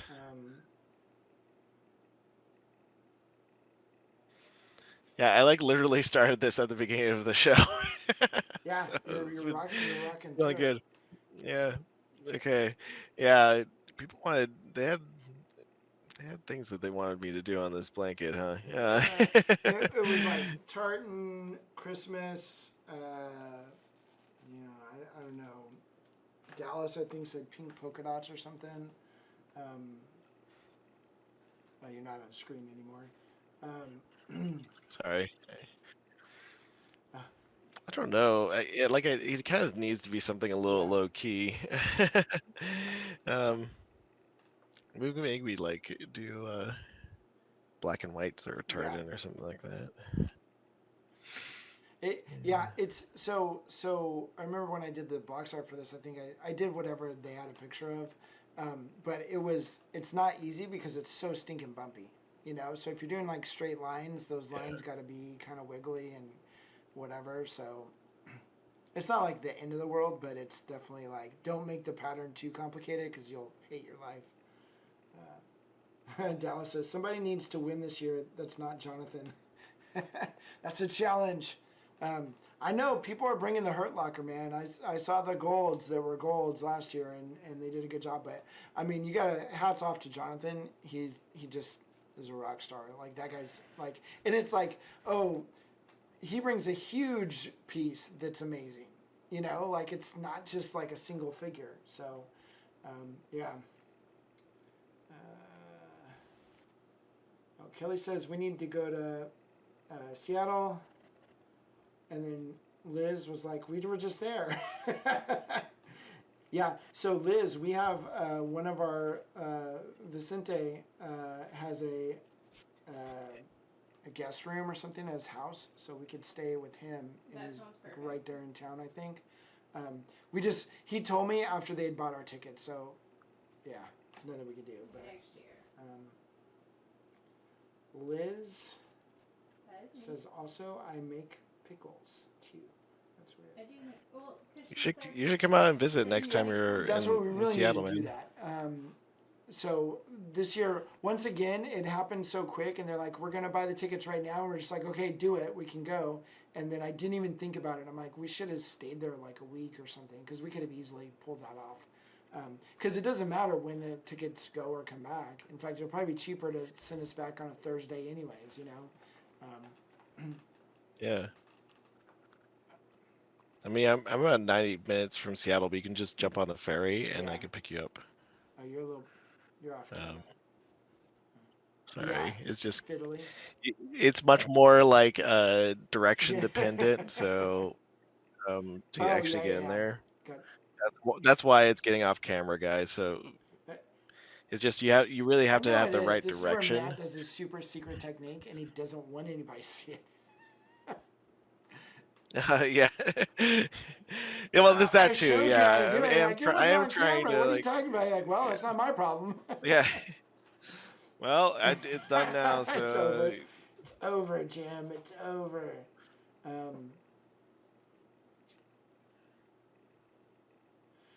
So Scott Random says, from the first MCP core box till the newest stuff, AMG plastics are the most improved range by far. I think that is very true. Like I think they're amazing. It's like weird. They're simple figures and complex at the same time. Like, you know, you can bang one out in less than a day, if you're not trying to do a contest mini or something, and it looks fantastic. You know, there's just enough detail, but not so much detail that it's like makes it a pain in the butt. Unless they have you doing. I like how simple the designs are. Honestly, like so many designs these days Overcomplicated. on gaming stuff is just Let's put so 95 overcomplicated with pouches on all this somebody crap. or whatever. Yeah, it's like why in these comic book designs, like Yeah. they work. They're really good. Yep. You know. And they force you I to dig it. learn how to do like body mass and stuff, like how to get the highlights on muscle tone and everything, because that's basically they're all in bodysuits or half naked. You know, it's one or the other. So it's a good way of learning that stuff. But then once you get past that, it's pretty simple. You know. The scale is really small, but I do kind of like it. It's Yeah. challenging for that reason. I mean, this Yeah, guy really right good. here is probably the most clothed model in the whole range, if you think about it.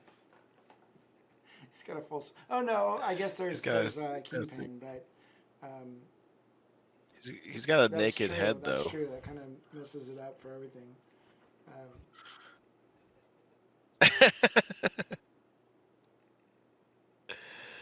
Man. Kelly says we can fit in dinner or lunch. We can do either. That would be awesome.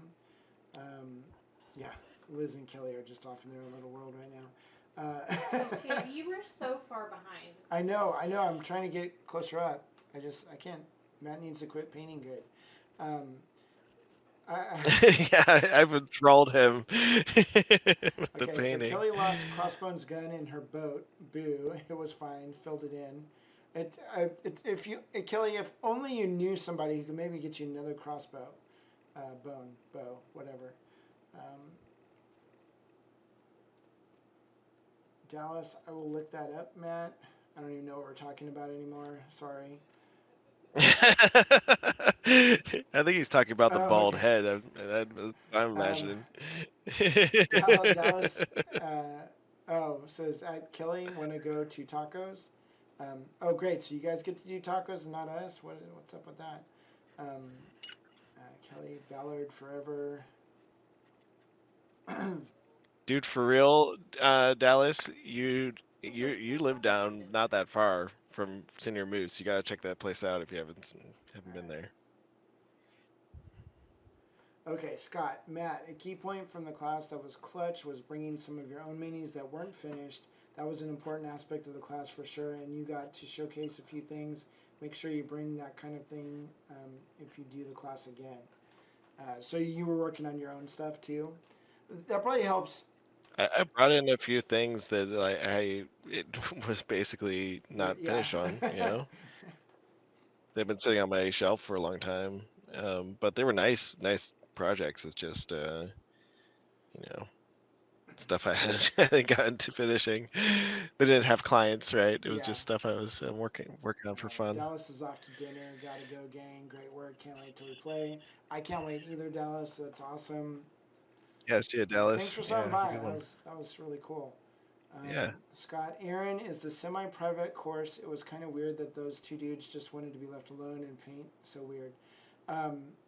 Yeah, a little bit, but so the one like they didn't know there was any other classes, so they thought that was it for Adepticon, $140 class, 4 hours. So they just took that. The one guy hadn't really painted at all, or he painted very little, and the other guy brought his Tyranids in, and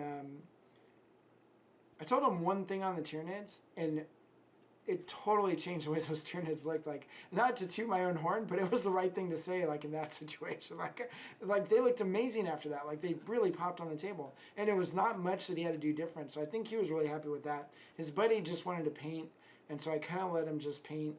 And I mean, I guess at the end of the day, Scott, that gave you and Josh a little more time with me. But yeah, but I found too, like sometimes even with private coaching, I meet everyone where they're at, and if you want to talk a lot, great. If you just want to do your own thing, great. I'm just there to help you along the way. But I think at the end, both of those guys left pretty happy with what they'd done. I mean, the Tyranid guy was super stoked on that. So I mean, I haven't talked to him since, so I don't know completely, but. Yeah, it was kind of weird that you would take that long of a class and not really ask any questions, but that's okay. I mean, they still did good. So, Kelly said, I first went to Adepticon not knowing anyone in wargaming in 2015 and met all of my mini friends. Yeah, that's pretty much how Adepticon works. You just hang out at Fort Wapple long enough. You got to work not to meet anybody. Like and it's possible. I can do it. You gotta work to not have fun at you Adepticon. do. She also says LVO has always been super game focused with minimal hobby, and I hope they change that. Yeah, but the thing is, they've been trying the hobby thing for forever. Like, I mean, I went to Adepticon like 15 years ago. Or not Adepticon, LVO, and it just has never been a hobby. Like, people don't go there for hobby. Like, they've gotten more people doing it. You should, They though. should, I mean, yeah, there's lots exactly. of good. There's lots of good classes. Yeah, I mean, it's not for lack Yeah. of effort or whatever, but even like you could argue the success they've had recently with the $1,000 weekend classes or whatever, that's good. But the people doing the 2 hour classes are still getting crushed. So unless you're doing one of those big weekend classes and you get enough people to actually make it worthwhile, that's great. But that's also a very small amount of people. At the end of the day, 30, 40, 50 people doing that compared to thousands. It is chicken and the egg, though. Like, I wish more people would go, because it's definitely a fantastic great artists opportunity, showing honestly. up. Like, it's not for lack of talented artists and just effort on the part of even LVO or whatever, but it's for whatever reason people don't go. And I think maybe part of it is Las Vegas is an expensive town to go to now. It just is. And then there's other vices there. So Well, plane flights are pretty cheap, though. not for us. There's other things that are a little expensive. Like, there's definitely ways to spend a lot of money there, but I've learned some ways to eat for less. Yeah. So it's not too bad. But yeah, if you if you just eat in the casino and stuff, it gets a little bit rough. pricey. I remember when the casino was the cheapest place you could eat. Like, go to Sizzler for $10. Like, it just those days. Yeah, it's not like that anymore.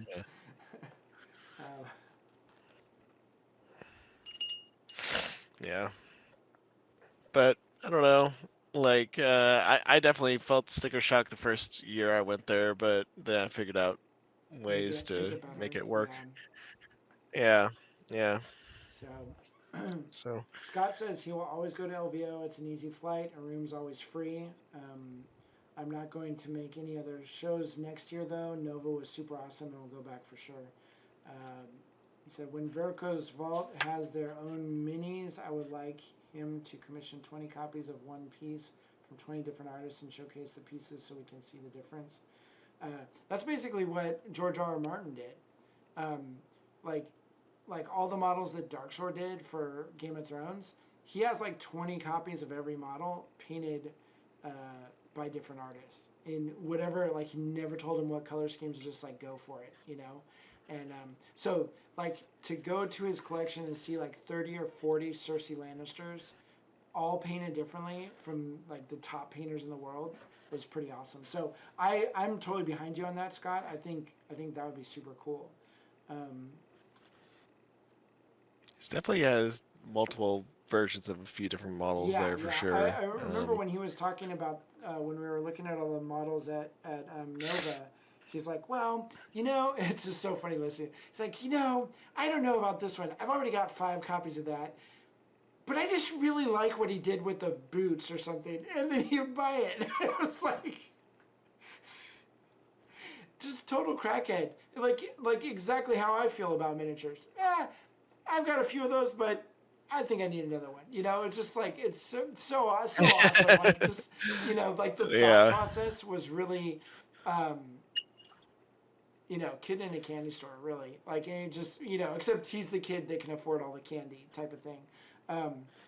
But I just thought it was cool, you know, like he just loves like everything so much, and just I just assume like when he has free time during the week or something, he just goes down into everything in his kitchen right now, you know, just sits there and just stares at everything. Like that's what I would do.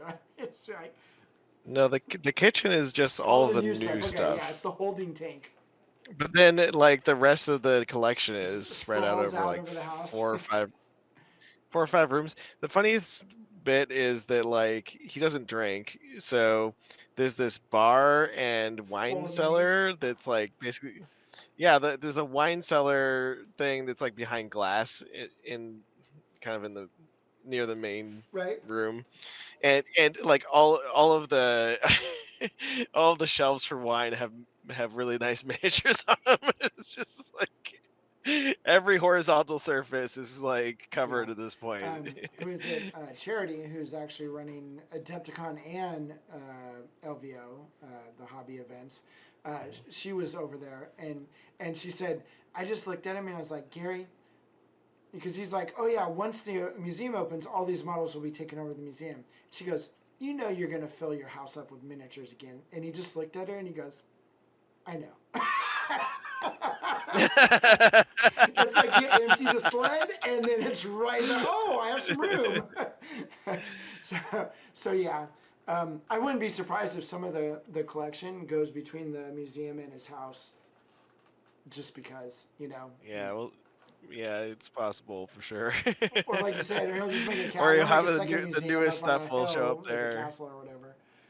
Yeah, the castle and everything. Scott said, truthfully, the collection is way too much to look at. I tapped out after 10 minutes. Scott was like completely overwhelmed. It looked like it broke his brain. Did. Like I can imagine. Every piece is an 11 out of 10. Yeah, I could see that.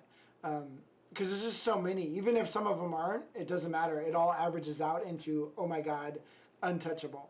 I need to see some regular painted minis or just assembled minis every little bit to reset things. Maybe he could do that. Part of the museum is just gray, a sea of gray. That would be awesome. No, that would not be awesome. But I think you're going to get... There's a part in the museum where there will be an artist in residence. So basically you'll be there kind of painting behind this piece of glass. Like a monkey. And, in a cage at the zoo. That's awesome. I would do that. So that would be really cool. Yeah. Well, you're in the collection, so you'll be there eventually. That'd be funny if they had like a little glass booth. It's like 4x4, and they just wheel you out to where your part of the collection is, like the Matt DiPietro wing of the collection, and then you just sit there and people stare at you while you paint inside this glass. Well, I think that they'll have like your part of the collection, like Oh, next to that'd be it. super cool. But I think it'd be awesome if they had it like basically you on like camera, and then like when you go up to the second floor, it's got a picture of you, like basically the picture. Because uh, there's like a little theater or whatever for video and stuff. So it'd be That kind of reminds me, cool to so I sold have him that. the models, and one of my Road to Mordheim model had broken. A little piece off the top had just broken off, and I couldn't find that piece anymore because I bought it at a railroad store or something, and it was just gone. And there's no, I mean, I couldn't have sculpted that, so I was like, well, it didn't really need it anyway, so whatever. But then when they purchased it, I was like, wait a second, I could sculpt it in 3D and just print it out and put that on. Like I can make the piece because I had a photograph of it like straight on that I just happened to take like 15 years ago. And so I did. I fixed it, and then it took like 2 or 3 prints to get the size right because it's never what you think it is. So I fixed it, and then when I put it on, I immediately realized I was like, yeah, it definitely needs that part. So, and I meant to tell him because I didn't even tell him. I just sent him the models. But It was funny. I showed up and the models were in the case. They didn't. So I took the responsibility of oh, taking your models out of the case and well, like there were some in the case and and there were some in a everything. box. But yeah, I could see not. Yeah. Yeah. Shadows of Brimstone, they don't touch the miniatures in their cases. They make me do it and put them back. And So they all thank survived. God. Everything is Yeah, because all intact. the ones in the tableware case were ones that I knew would break if I wrapped them and put them in a box. Like there's just too many things sticking out, you know, opportunities to break. And I was like, I don't want to be there fixing my own models again. Like I'm good. I think it's time for the comic book ink I think that looks stage super cool. here. I love how you kind of got the effect of like stitching and stuff in the blanket. It's supposed to be sort of like Yeah. tartany sort of pattern, but yeah, some Yeah. sort of pattern. It needs to be low key because if it's like colorful, you shouldn't be adding another We color don't to need this to be color looking scheme. at You know what it. I We don't mean? need to be looking at his crotch. I mean, Yeah. it all works out. So I gotta mix this ink up. Here we go. This one's going good, Yeah. making You're good rocking. time. Not bad for 2 hours. Yeah, I like how you did the lighting and stuff on the front of that wheelchair. I mean, it's not really a wheelchair, is it? Oh, you said Yeah, you hover chair changed or the something. blast out of the bottom too. Or, I'm just gonna like take a a brush protector okay, and cut that so he'll be floating on so like he's a just clear it's piece sort of of like a flight plastic. stand or something. I like that idea. I think that's pretty cool. Yeah. But I might give it like a little bit of color, but I just didn't like that whole like it looks like he's like blasting off You or could even something try because obviously you can get 3 or 4 of those stands out of one one thing. You should try like angling it a little bit too, like maybe he's zipping around. Like I'm sure that chair doesn't go very fast, but maybe it does. You know, like he's Who knows? fighting, he's doing his thing. I mean, whatever it is, we're gonna be getting our butts kicked by Dallas, so we might as well have something really. Oh yeah, good. I mean, You know, we're gonna have to be very dynamic in our movements. in our movements. Yes.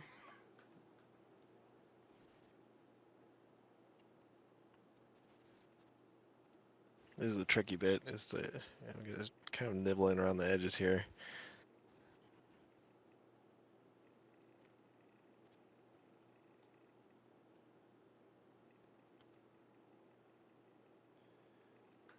All right. I can't write. Oh, Ben Whitley. You can just say Ben. Ben. Okay. Just It's say like Ben. dark blue on a black I background. know. I can't even see I know. the name. All you have to do is just say Ben. He said the seam lines have improved so much from their first release too. Kelly says, I think LVO Fisters Gaming. What? Oh, ITC circuit. I think that's not the right I don't word. know. I don't think Fisters is what she was going for. But maybe.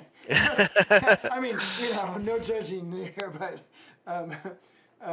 It says it's due to being at the end of the circuit and them fostering minimal hobby on game tables on a huge amount of tables. I think is Fosters.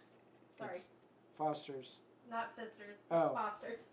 Fosters gaming over. Oh, that makes more sense because yeah, you don't want to fist over hobby or fist over gaming hobby.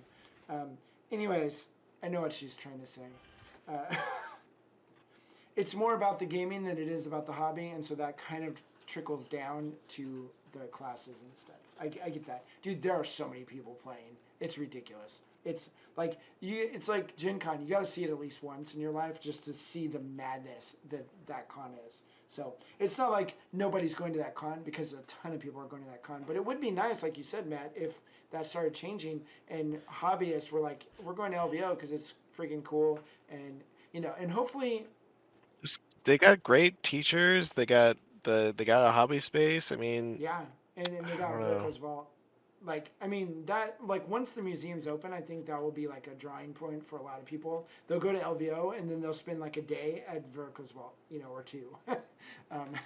Hopefully not too long. We want them to go to classes, too, but I think that will definitely be a draw. yeah. And I mean, Verco's they're gonna have a ton of models on display. Just they're gonna have a booth there and everything.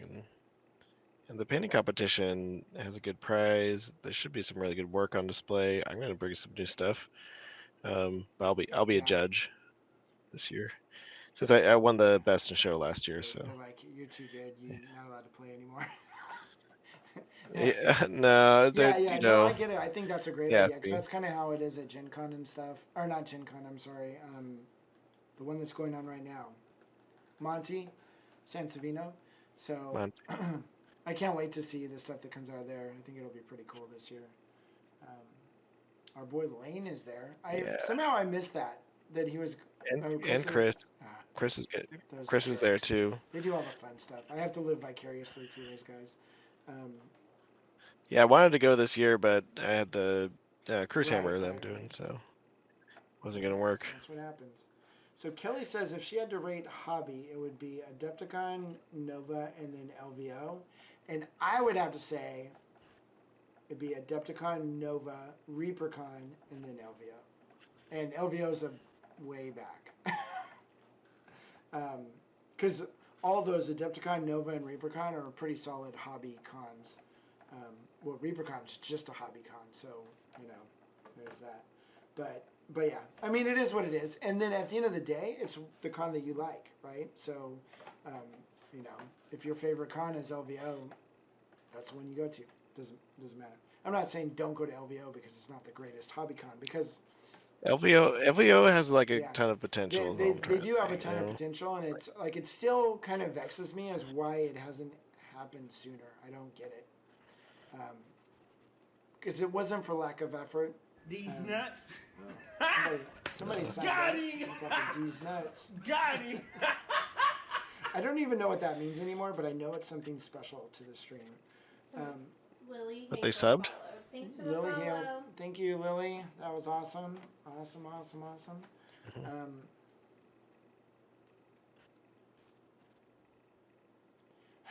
Scott goes, when the museum opens, I can see regular folks just looking at and thinking all the minis get painted to that level. If they have no experience, I talked to Gary for a while about truthfully needing some unpainted examples to remind the audience that these pieces are special and not normal. Yeah, I guess, if you have a room full of supermodels, nobody's a supermodel, right? Like, it's just all the same. Like, you've never seen anybody else that's not incredibly good looking. I think that people will be impressed by it regardless, of course. And the thing is, so they're doing that huge diorama and on the upstairs area somewhere, and that's not going to be high-end display stuff. There's no way. So, like, they're talking about thousands of miniatures painted for war, like battles and stuff or whatever. So, I think you will get some of that too, but it's just the collection's insane, just plain and simple, which is exciting. There's gonna be gaming rooms and stuff there too. You'll be able to go and play a game, and they're gonna be like themed. At least that's what they were saying. So it should be kind of fun. Yeah, Kelly says Seth did a good job of trying to build the painting comp, but it was always off to the side. Yeah, it's kind of like it's not the main focus of that show, which is not a bad thing if you're if you're into tournaments and stuff. It's a great tournament show. But hopefully, like you said, hopefully that changes. Hopefully Verko's Vault has maybe a positive effect on that. Because it would be cool. I mean, shoot, that's so close to home for me. Like, that might be go there, go to San Diego, you know? That's just me being selfish, but, you know, nothing wrong with that. Scott is out. Till next time, as always, the last great Don... Yes, Scott. The last great Don Cornelius said best, wish you love, peace, and soul. All right. See you later, Scott. See you, Keep it Scott. real, buddy. Kelly, I posted about a con that has gin in it in front, and apparently that was wrong. I don't know. Kelly's speaking cryptically. She had posted earlier, and it was like she was rating the conventions that she liked. Yeah. And for some reason, it like did some weird stuff with it substituting with asterisks. So yeah, I don't know. It was just weird. Don't worry about it. I could kind of figure out, but I think I messed up on the Gen Con one, so because I didn't mention that.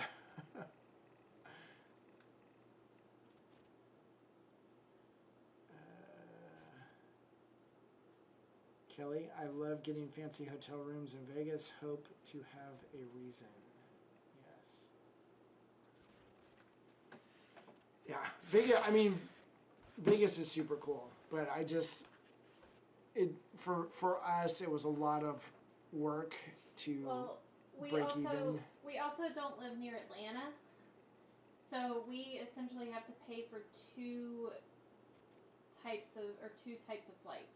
So we have to fly to a regular airport from our tiny little airport. Yeah. The flights are super expensive for us, and then we have to get a hotel room, and then food for 2 people is expensive as well, and so it's not worth it. I've been practicing fasting for like 2 weeks, so that way I can just not eat. That's a lie. No, I'm just kidding. I do not do that. I like me some food. I always bring my own food just in case, you know. Lately. Like we brought, we had cereal for breakfast every morning at Dice Fest. It was pretty awesome. But we did sandwiches for Adepticon last year, so it's kind of cool because it cut out a lot of that time of just standing in line at the hotel waiting for the, bar food or whatever. Yeah. And then we went out at night, but it also saves, because every one of those meals is like $20, $30. It seems like more expensive every time. You get a couple friends there and drinks start going around, and all of a sudden it's a $60 meal or whatever. And you're like, oh my gosh. Still pretty fun though.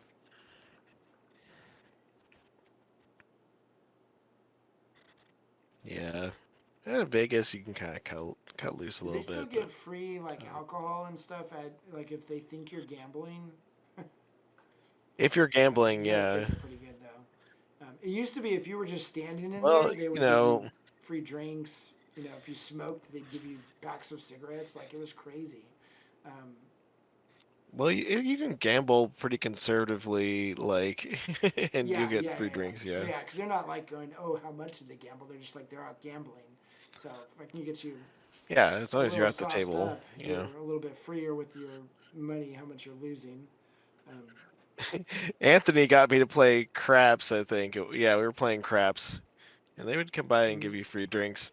But the best way to play craps is to just bet the most conservative bet until you get up, basically. Right. So, but of course, people play just, they play really loose with their money and they lose everything. But yeah, we actually ended up winning about $400. That's pretty good. If you're smart with craps, you can play for a long time. And just lose what you, I'm willing to lose $40. You can play for hours and hours and hours before you actually lose that. But if you get lucky, you get up, and then it's just the smart thing is walk away. Well, you can Okay. get up and yeah, we were just talking about playing craps, Anthony. That was fun when we played, right, Matt? That was fun, Yeah, right? yeah. We won So some Anthony, how's money. work?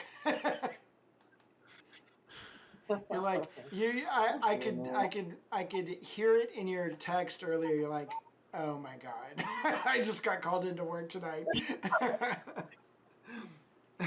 I'm like, shoot, I already announced it. Like, I don't know what to do. And then I was like, well, maybe you can just do the first hour and then bail. But it's perfect. You know, we had just long enough to talk about you. You know, so we got it all out of our system, and Yep. yeah, super awesome. Just chat. Don't let Anthony know all the secrets we told Yeah, you about him. I got super behind in chat, like so far behind, and everybody's talking. So yeah, we just got caught up. Yeah. Okay. Caught up? Okay, cool. Sweet. Looking good, Matt. Stuff is looking, yeah. Thanks. Yeah, I'm doing the black stuff. Yeah. Yeah. So Kelly says, you can sit in a nickel slot chair and get free drinks. They'll be mostly water. Yeah. Sweet Pain says, yep, that's the truth. Yeah. Salt and butter overload. Kelly says, fun fact, my dad is a banker and can count cards. He plays blackjack. He is blacklisted in several Vegas casinos. Yeah, anytime you're counting cards, dude, it's not going to go well for you. Like, you might get away with it for a while. You just have to count cards like 70% Yeah. of the time, right? You still win, but it's just not as. Come on. It is what it is. Ooh, that's looking cool, Matt. It's funny because like you have the dark lining on one side and then not on the other, so you can see it's like a stark contrast between how it was and how it is. Yeah, well, there's gonna be a lot less Right. on this side because it's getting the light. But I gotta get in there and do his suit now. Yeah. Oh, so you want blue? Oh, blue black. Yeah, kind of a blue black. And then I was gonna do. I needed to have enough contrast that if I want to do pinstripes, it will show up. Yeah. No, it looks good. I like the that definition on the lip of the front of the hover chair. Looks pretty sweet. Yeah, this bit here, I'm liking it. Tequila.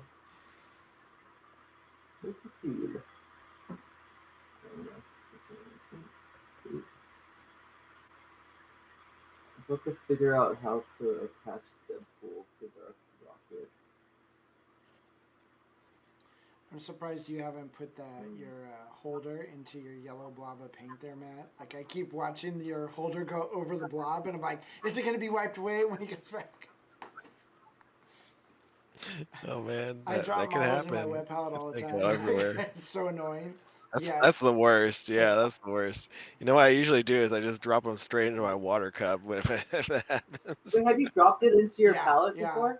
Like, yeah, man, that's I've the dropped worst. the finished model pretty much right onto a couple big blobs of paint. Like, I was like, racing to the sink to wash it off real quick. Yeah, that's so annoying. Yeah, I don't. I had interesting story. I have a paint set up on my desk and I have one on the kitchen table, which Liz loves. But I've got a water cup on the kitchen table and I've got a water cup here at my paint station at my desk. And so I hadn't painted them at my desk for a while, and I'm like, oh, I need to re-up the water on there. So I grab it and I hear something clinking around inside. There's a miniature that had been sitting inside my water cup. Like somehow, I don't know how it got there. Oh my god. At least it was like, I think it was primed and that was it. But I was just like, you've got to be kidding me. Free mini, man. At least I hadn't been looking for that model. Like, luckily it was like something that I don't have to do for like a little while. So pretty cool. I like, man, on cameras, I'm liking it. Yeah. It's really weird. Like the inking, it looks off, especially when you first start it. And of course, doing this style, it's kind of like there's nothing to guide Right. your hand. You have to just kind of, I don't know, use your artistic impression how to do it. Are you using references for that, Matt? Or are you just I using your? had one little reference, but not really. I like to use. Yeah, I mean, I definitely, Matt. I think using your own brain also works. And especially since you're such an awesome painter, Matt. Like your intuition is pretty right on. I think that but it can also help if people are not as comfortable doing that. Looking up references of how different artists paint Professor X's chair could help, and even using that Marvel Unlimited app just to get access to the entire series, the entire collection of Marvel comics could be helpful. I use that a lot. Yeah, I think using reference is really helpful. I just decided to kind of wing it this time because, like, actually, I was having a little trouble finding good references using Google Image Search, which is, not that uncommon anymore because Google Image Search has gone downhill drastically, Right. and it's so much worse than it used to be. But it is what it is. Yeah. But I just kind of got an idea for it and went for it this time. I think it was a good idea. Yeah, that's good. That's good. I like it, man. It's quite awesome. What's kind of nice is like through the beginning stages, you can be a little loose with this style, but you do have to be really accurate with your line work. Yeah. You got to be I just confident enough to basically be like, no, that whole overhanging part, it's all black. No, it's like just, it's all black. I You think that's know? where experience comes in Uh, too, because like personally, I'd be too scared to do that. Like, I mean, it might eventually happen, but like I think you got the bull balls, man. It's just, but that comes from like experience, right? Like you've done it a million times, and you just confident that this will work. Um, well, I mean, the thing is, I don't know. There's been so many, like, I actually really like that part of painting where just be aggressive. I don't know. You get a rush where it's like, I've never done this before. I don't know if this is gonna work. I'm Do gonna do it, it yeah. anyways. Um, and I don't know. Like I just like those effects. But I'm a bit of a glutton for punishment, I guess. Well, I mean, your that's slogan is so Like good. paint just paint for painting. bravely, so Yeah, Yeah. that's true. That's Yeah. what it's It's about. like how much risks. Yeah. And sometimes you fail. That's okay. It's I part of do the process. tell people it's like, how you fix a bad brush stroke? make more bad No. ones. Yeah. Another brush stroke. Yeah, another brush. So it's like you you can fix Yeah. anything with more brush strokes. I think that was my But if you never try, yeah. you're gonna fail I every think that was my time. problem for too long. It was like I was too scared to make a bad brush stroke. Like it was like there was no recovery from that because that's the way I was taught basically, and it's so wrong. It really holds you back at the end of the day. So yeah, you just gotta go for it sometimes. Well, I mean, yeah, I feel like if you're really super precise and very careful, you just end up with a result that looks pretty. I mean, could look beautiful, but a little bit Blah. less alive, As Eric would maybe. say. Yeah.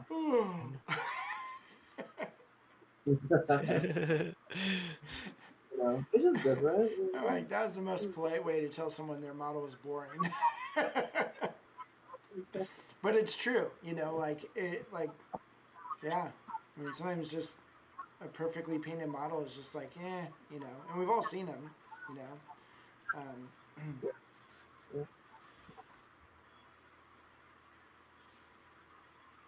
All right. yeah, that smoke is looking definitely less green now, so that it. Yeah, more like smoke than something sort of toxic or something. Which I think it could have worked either way, but that definitely like you have that feeling of like your terrain and everything too now. So Yeah. I'm glad it's coming through.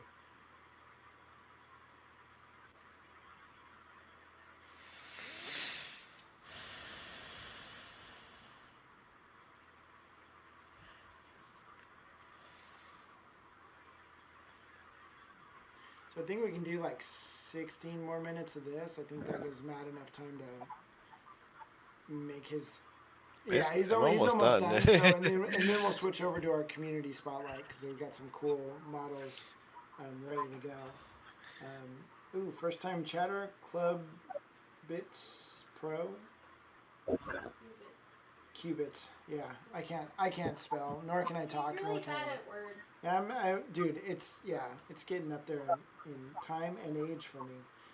Miniature painting, it's 50% enjoyment, 25% research, 25% regret, and suffering.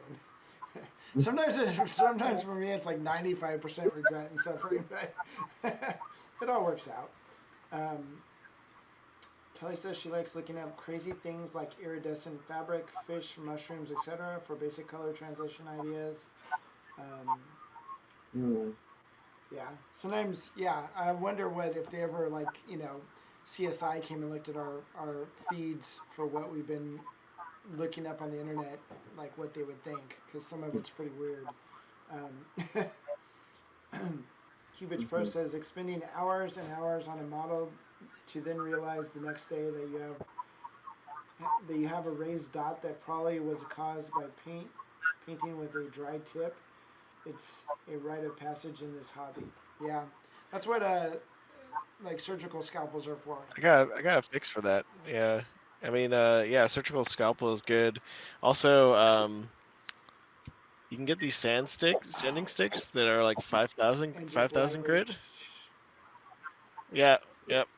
It will just I smooth think it they out. got ones even smaller, like they're like maybe Like yeah, 12,000. I think I have wide, one. and it's like you sand with the edge of it.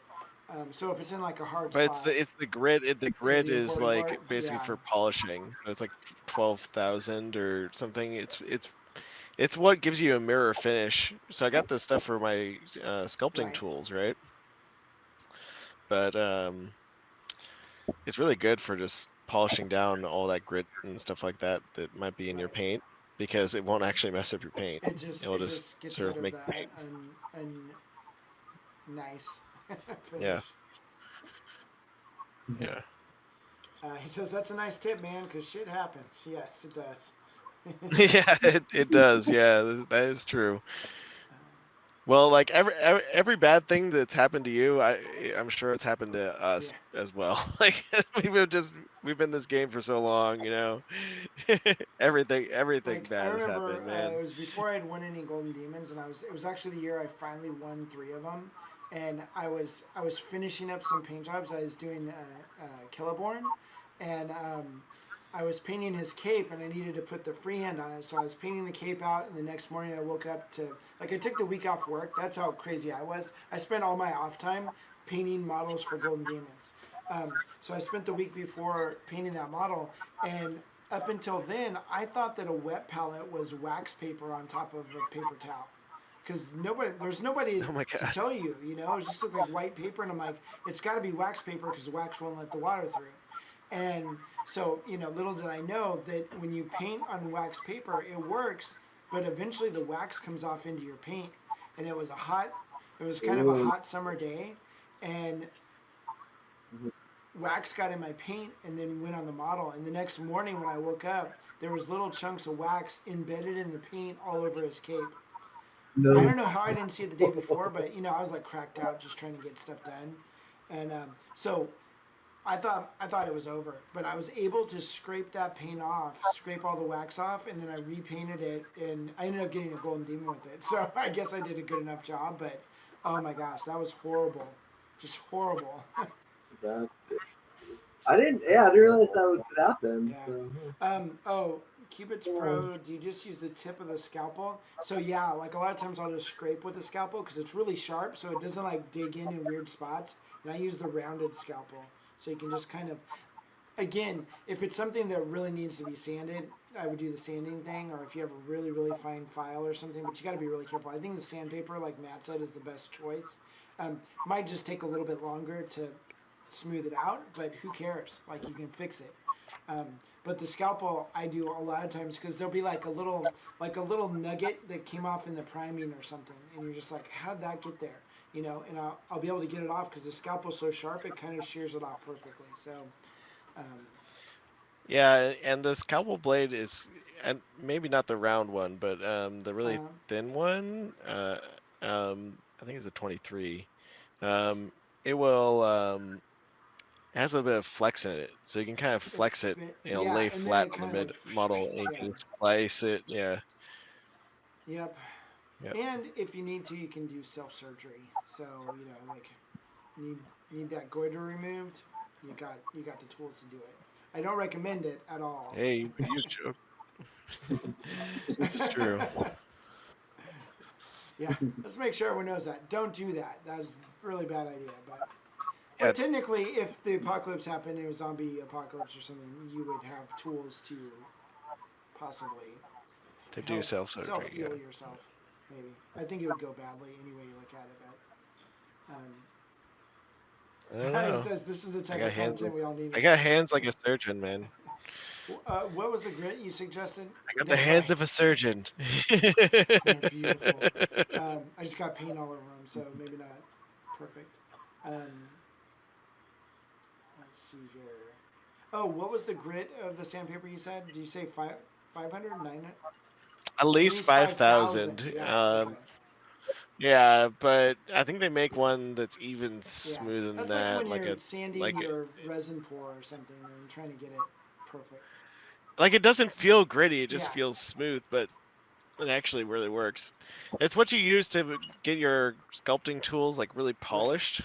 Like you can see it's like a Oh mirror wow. finish, right?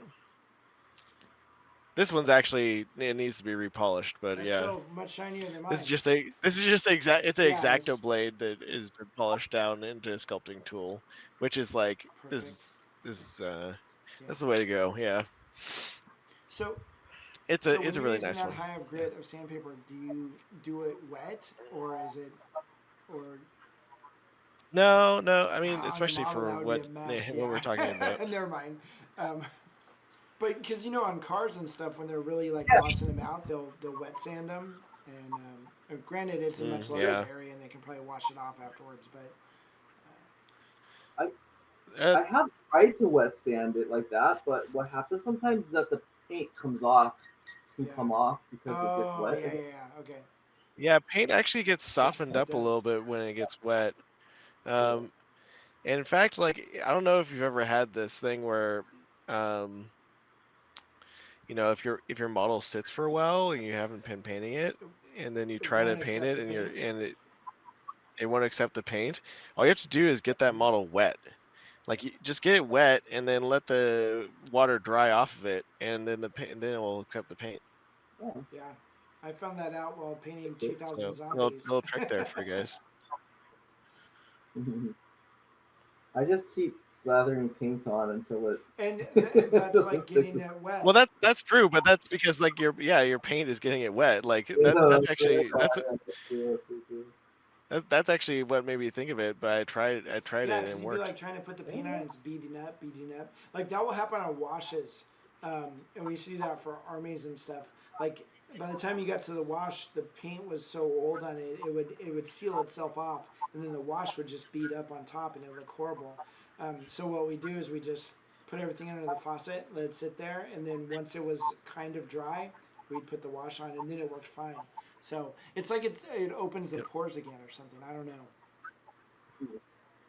Yeah, it's like the paint cures is what Yeah, happens. So it just needs like a little bit of moisture in there to get the paint in again.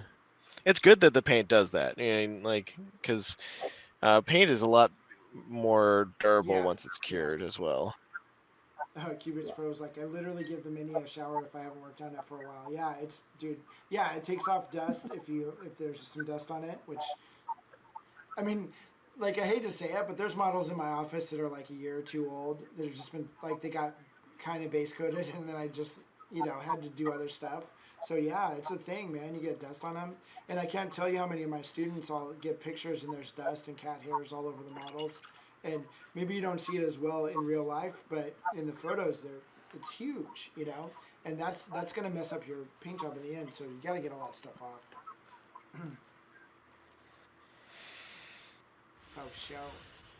That guy's looking awesome. Okay, I'm gonna do a pass in white here, yeah, and then I think Just about there. I'll probably do some little details, but he's pretty much there, and we can Move on to the community spotlight. Find out who the. Well, let me do this There you go. reflection first, Yeah. and then we can move on. That's Is that okay? Okay, let's do it. I didn't paint OpenX. If anyone's disappointed, I'm sorry. Besides work on Deadpool space and stuff. Kelly says one of the biggest problems I have painting minis with acrylic as a traditional painter is that the mini is slippery where paper has grip. Yeah, I get that.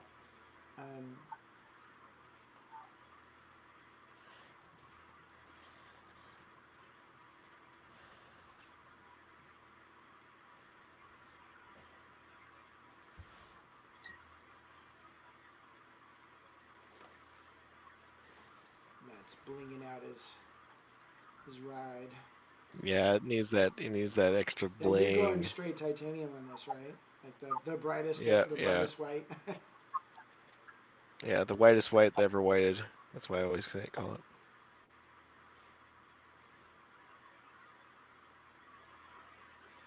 What's neat with titanium white too is actually like it's so white that you could do a second pass and it would get whiter. Yeah, it's crazy.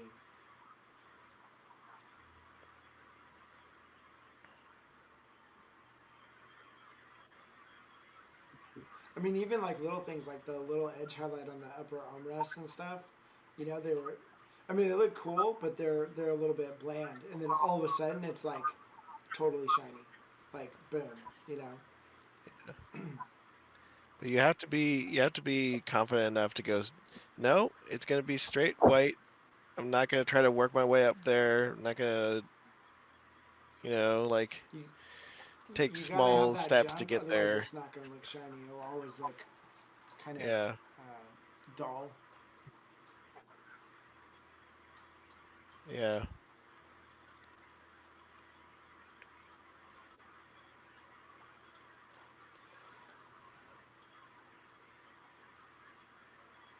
And also, this is like really a comic booky type thing too. At least I think so. To have that white going through there.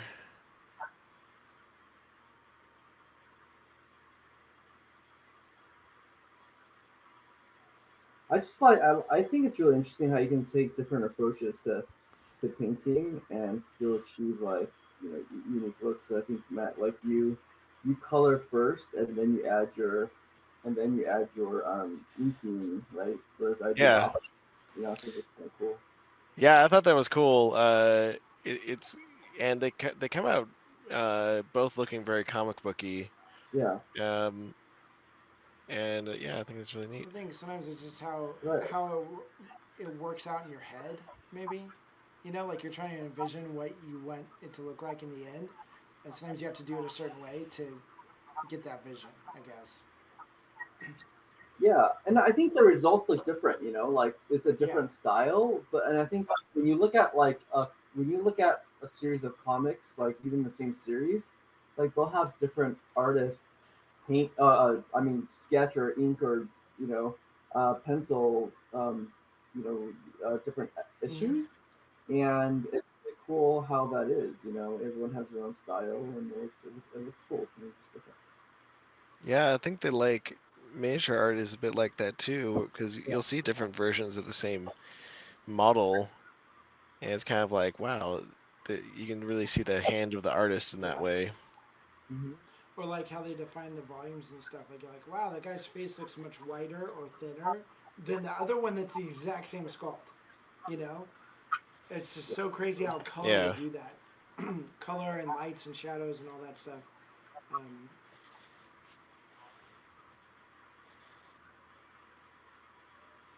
Well, not too bad for what has it been? 2.5 yeah, hours. not bad, Matt. I'm pretty happy with it. I'll probably fiddle around with it, But still, but and even if you think about it, we're gonna be playing in a game where people are gonna be standing around watching from 10 feet away. So you want stuff that looks good up close, but also that looks pretty good from a distance. So um, I think with this style, it really like punches out yeah, at a distance. Like it's very right, visible at distance, and that's one of the fun things about it. Because it's got the bright white and the super dark right, black, and if you place them with lighting in mind, which is what comic book artists do, um, you can just get a really, really like powerful effect, and that's what you want on the yeah. tabletop. Like smooth blends don't matter that No, much no, on because the nobody can see tabletop. it. If Um, anything, they kind of fight you, but at arm's length, it's all about this bold contrast, yeah. value No, contrast. that looks awesome. Cool. Make sure to take pictures of that and put it in our chat because both I you and will. I Anthony, will. because I that'll go on gotta. the thumbnail for this video. Uh, Yeah. Cubitos Bro says that his favorite white or her favorite white is Dalaroni white acrylic ink, and I agree. I really like that ink more so than It's other it. ones. It's Yeah, not as bright though. It's not. I know it says titanium white, but it's It's not as more a little bright bit more as artist grade see through. titanium white. Also, yeah, is he airbrushing But that but or you can like put.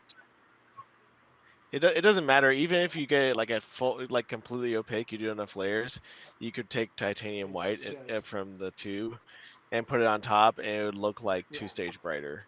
yeah. I mean, what I really like about the Dalaroni ink though is that you can add it to white or whatever color, and it gives it a punch of white, but also gives it some more fluidity, which is Yeah, nice. yeah. Yeah, That's what ink is great for. I mean, I like doing that with colored inks as well. You can give something that extra fluidity and a little bit of transparency with it, and it's really nice. yeah. But we wanted to do a little community wrap up, right, yeah. I Aaron? almost forgot about it. Oops. Yeah, that would be funny. Okay, so here we go.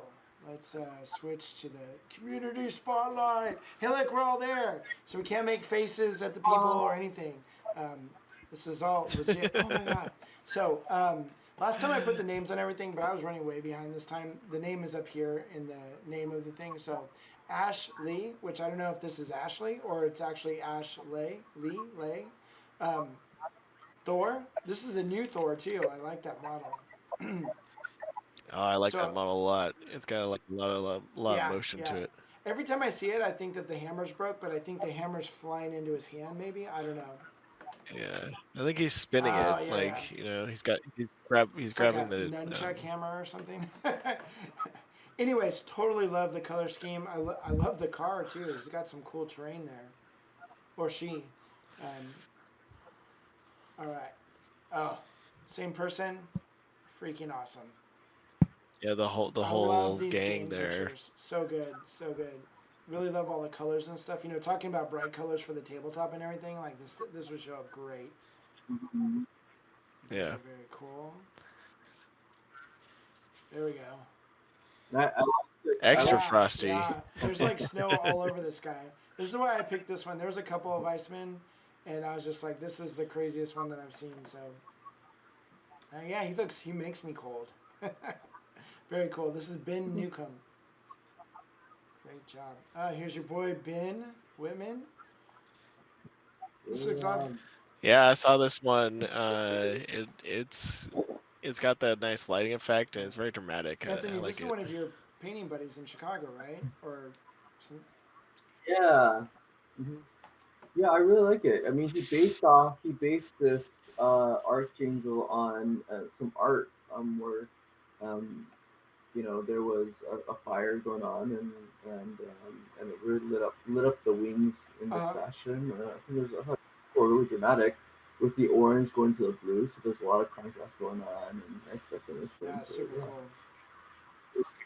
good job. This is the hieroglyphs on this pillar. It gives me a little PTSD from when I did the Apocalypse Terrain because there's so much of it. Oh my god, it's just super cool. But Did you highlight each like yeah, hieroglyph? like You like yeah, it was yeah, it was wild. But I think I did a pretty good job. I mean, it all showed up good. So, and I think he did a great job too, just picking it out. Because like if you press too, like I did a lot of really light dry brushing and then some like selective washes to get down in those cracks because they're not super deep.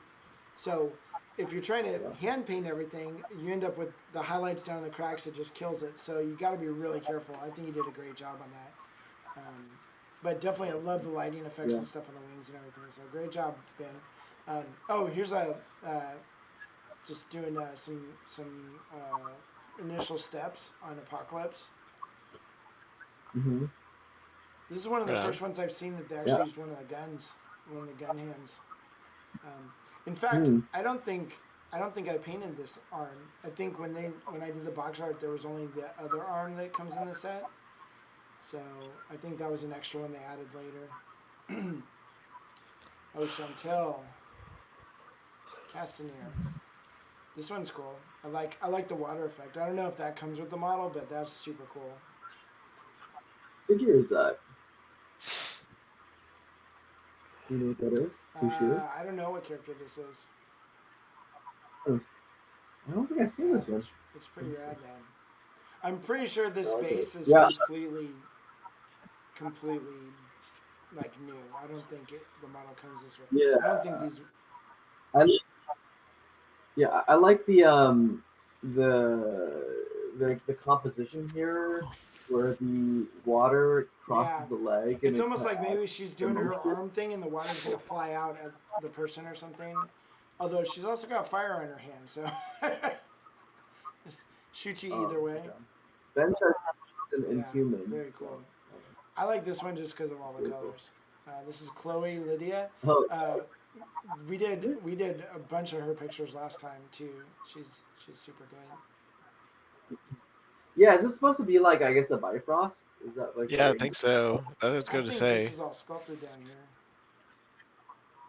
Yeah, but that's what's her face?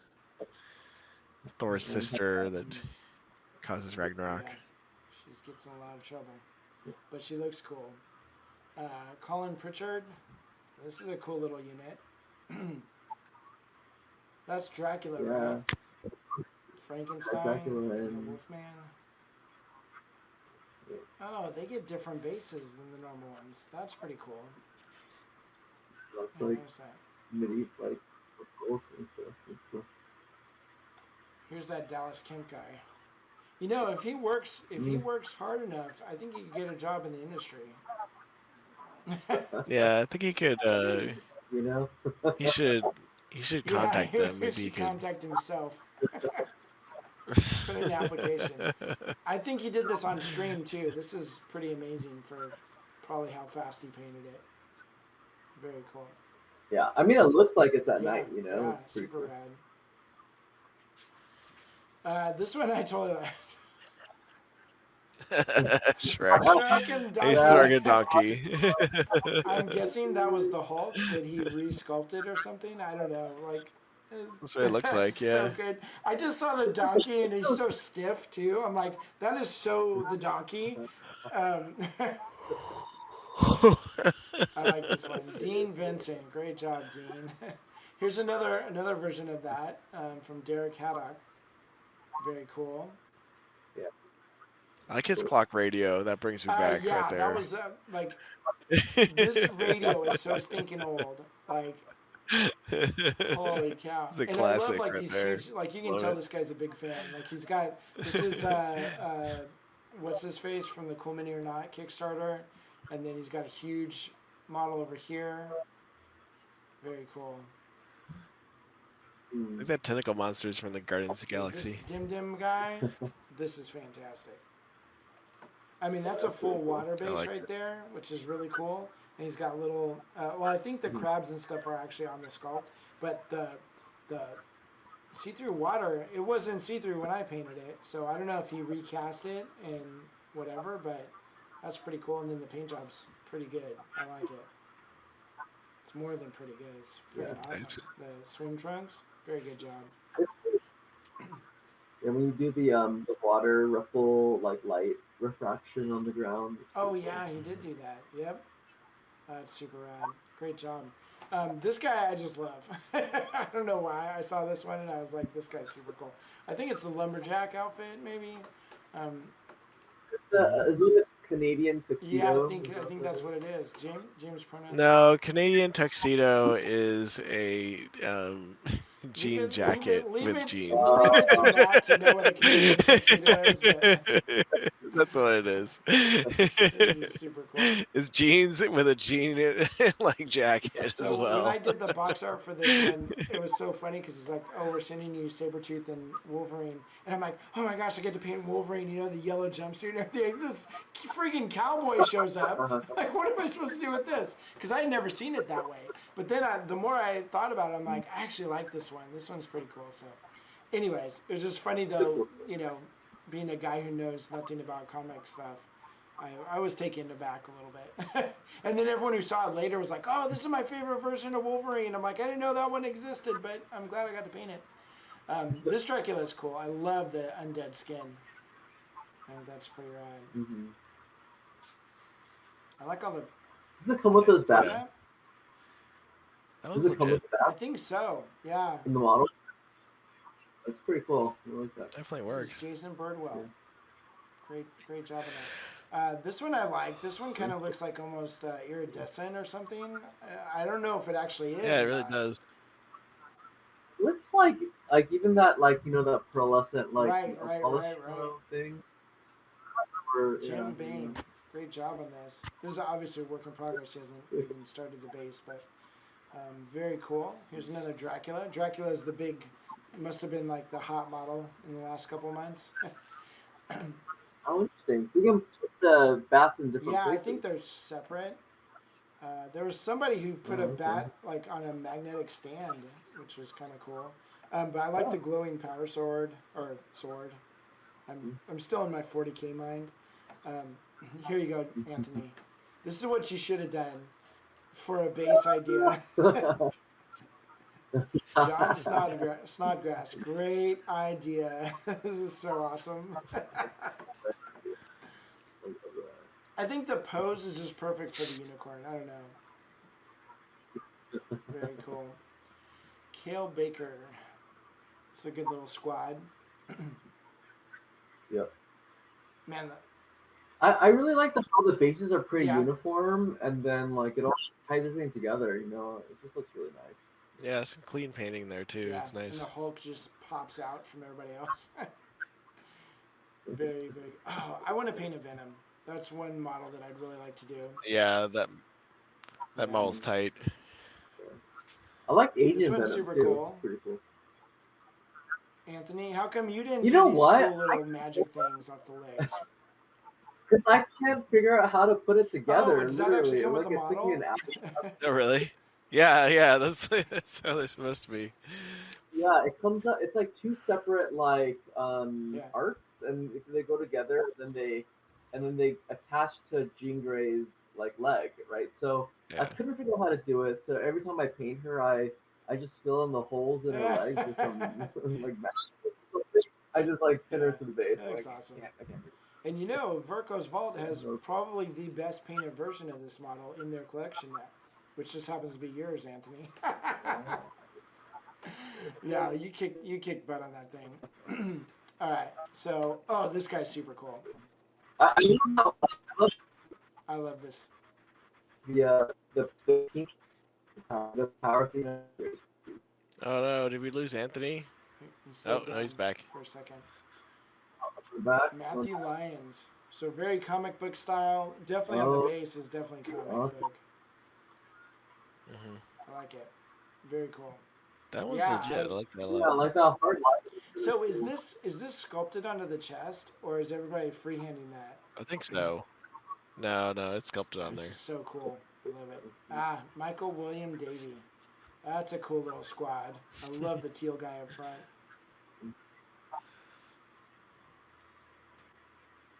Yeah, they have all these units that are like 4 guys on a base, and I've never done any of them because then I have to paint 4 guys instead of 1. So There are a few of them that look they really do cool. look cool. Maybe I just need to get over it and do one. Yeah, just get over it, Aaron. Yeah, just. This is same guy. Oh wow, this Yeah, one's nice. that's friggin' an awesome setup right there. Yeah, He did I a like great that job with whole. the claw down there. That's wow. The Sandman's Yeah, cool. Sandman's super cool. MODOK. Yeah, Very cool. that's a good looking squad. Even I really this like dude over it. here that's like black and white, like you can see everything really well. Like you think he would get lost in the sea of color, but he really doesn't. Oh, we totally lost Anthony. Is that Deadshot? Oh yeah. Maybe Chicago's gone dark. Maybe they had a hurricane. This is from My Mini Marvels. That blade is working, man. Like the glow and everything. Oh, what's on, guys? That's okay. But I'm back. Oh yeah, I was hoping you would pick this blade. I thought, yeah, I saw it on the. This OSL is so friggin' bright. Like it's just like powerful. I love it. Man, I wanted just like a little glow, like reflecting in the blades and his sunglasses. It would look, it would look even better, man. But like, I love it, man. This is awesome. That glow is so I bright. think this is a commission painter, dude. So it might be gone by this point, but. Keep that in mind, My Mini Marvels. That would be like just a little kiss of color, especially in the sunglasses, like you said. That is so cool. In the blades, I mean, I'm not critiquing his work. I think it looks cool, but it's just like, man, it would be even better. So this guy, well, I mean, maybe there's a Kingpin that's all in green, but I think this wins the award for most unique color scheme on a figure that everyone paints white. Dude, that thing is intense. As we I like say it in though. the industry, is freaking green. It's awesome. I love it. I mean, great contrast. Yeah, the volumes are done well really, too. Really cool. Yeah. Patrick Myers, way to go, man. Ryan Rodriguez. Okay, so I'm just gonna say I lost the bet on this one. When I pulled this one up, I just love it. It's so good. Ryan Rodriguez, so good. Yeah. That's legit. Just the stuff on the base is so complex but perfect. But the way he's used a lot of green in the base, like really highlights the model, because the model is red, and it's that smaller amount of red. Your eye is drawn to that if it's surrounded by green. He's got like this whole sword in the stone type thing going on. Freaking awesome. Freaking awesome. I like the composition too. How it's like it's tilted, so it gives like the sense of uneasiness and like emotion. Yeah. I want to know where he got like these bits. Like they might be like 3D prints, or maybe he just has an extensive bits box. It might be a 40K thing. Maybe it is. Yeah. It might. No, I mean a fantasy. It's got plenty of skulls on it, so there's a good chance. Whatever it is, it worked perfectly. Yep. But even like all these little vines and stuff, they're perfect. It's not just like somebody threw vines on a base and was like, I did basing. Like they're placed purposefully where they should be. Or if he didn't do that, it was the greatest accident that ever happened. Like it's just amazing. But I love this. That whole thing is just awesome. So Sean Serra, we remember him from last time because Matt did the paint over. This is Cable. Oh, nice. I think he did a great job on this. I think so too. Very, very cool. Yeah, the color gradient on the energy thing is pretty sweet. Does it normally come with the little fire things coming off of it? It probably does, yeah. I think so, yeah. That's right. Okay, I think we reviewed last time, we had the green of this, because the guy did an oversculpt or something. Oh, right. I absolutely love that. Like, I think that's so good. Yeah, the painting's really good. Super nice. Working for me, yeah. Chi. I think that's how you pronounce her name. Sorry if I got this wrong. Okay, this is, I absolutely love this one because it's just awesome. And I did the box art for all of this, and I know how much work this is. So props to you, Stefan Hartwick, for getting all of that done up. That's a lot of terrain. And it looks fantastic, all the glowing bits and all that stuff. Very, very cool. Alright, and this is one of my favorite characters. It's Quasimodo. This guy gave me fits in my game on Saturday. Yeah, he's really good, right? Like, I don't know what it is. I just love this sculpt. It's just so good. So Stephen Mousley, really, really cool stuff. I love the Rebellion banner thing there. Very cool. This one's cool for minimalists, like black and white. Steven Snyder. Yeah, it's legit. What's that movie where everything's black and white except for the red bits? Sin City. Yeah, Sin City vibes. Or this is very Kingdom Death-esque. You know how everyone was just painting them white and black because that's what they did for their box arts? It's super funny, but very good. Timothy Thor? Timothy and Thor. Very cool lizard.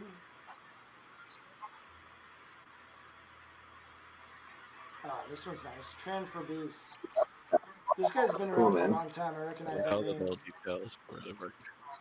Tran Fabrice. I've seen his name for years now. Like, he's just very good painter.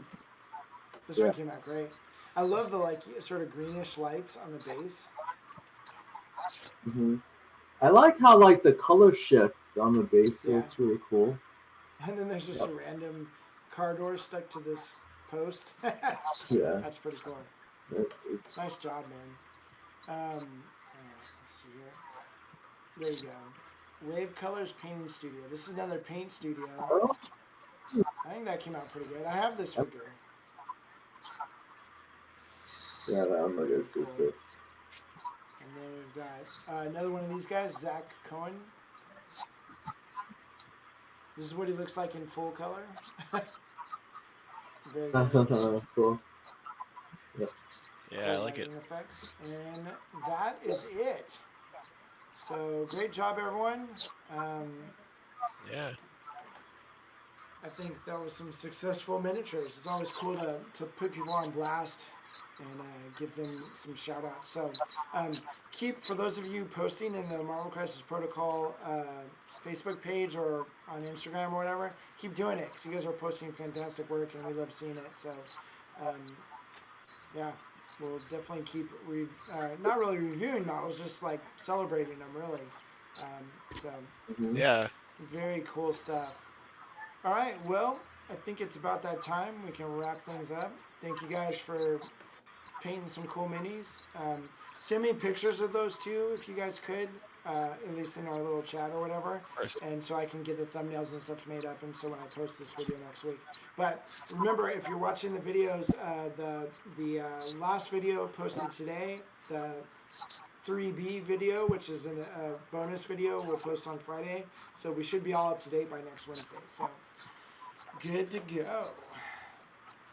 Yeah, thanks everyone who joined us for the stream. Yeah, and, when I was reading the chat, it was awesome. You know, when I didn't forget. But thank you guys for just participating. It was awesome. Cool beans. Yeah, hopefully you enjoyed it, and we'll see you next time. See y'all later. Bye.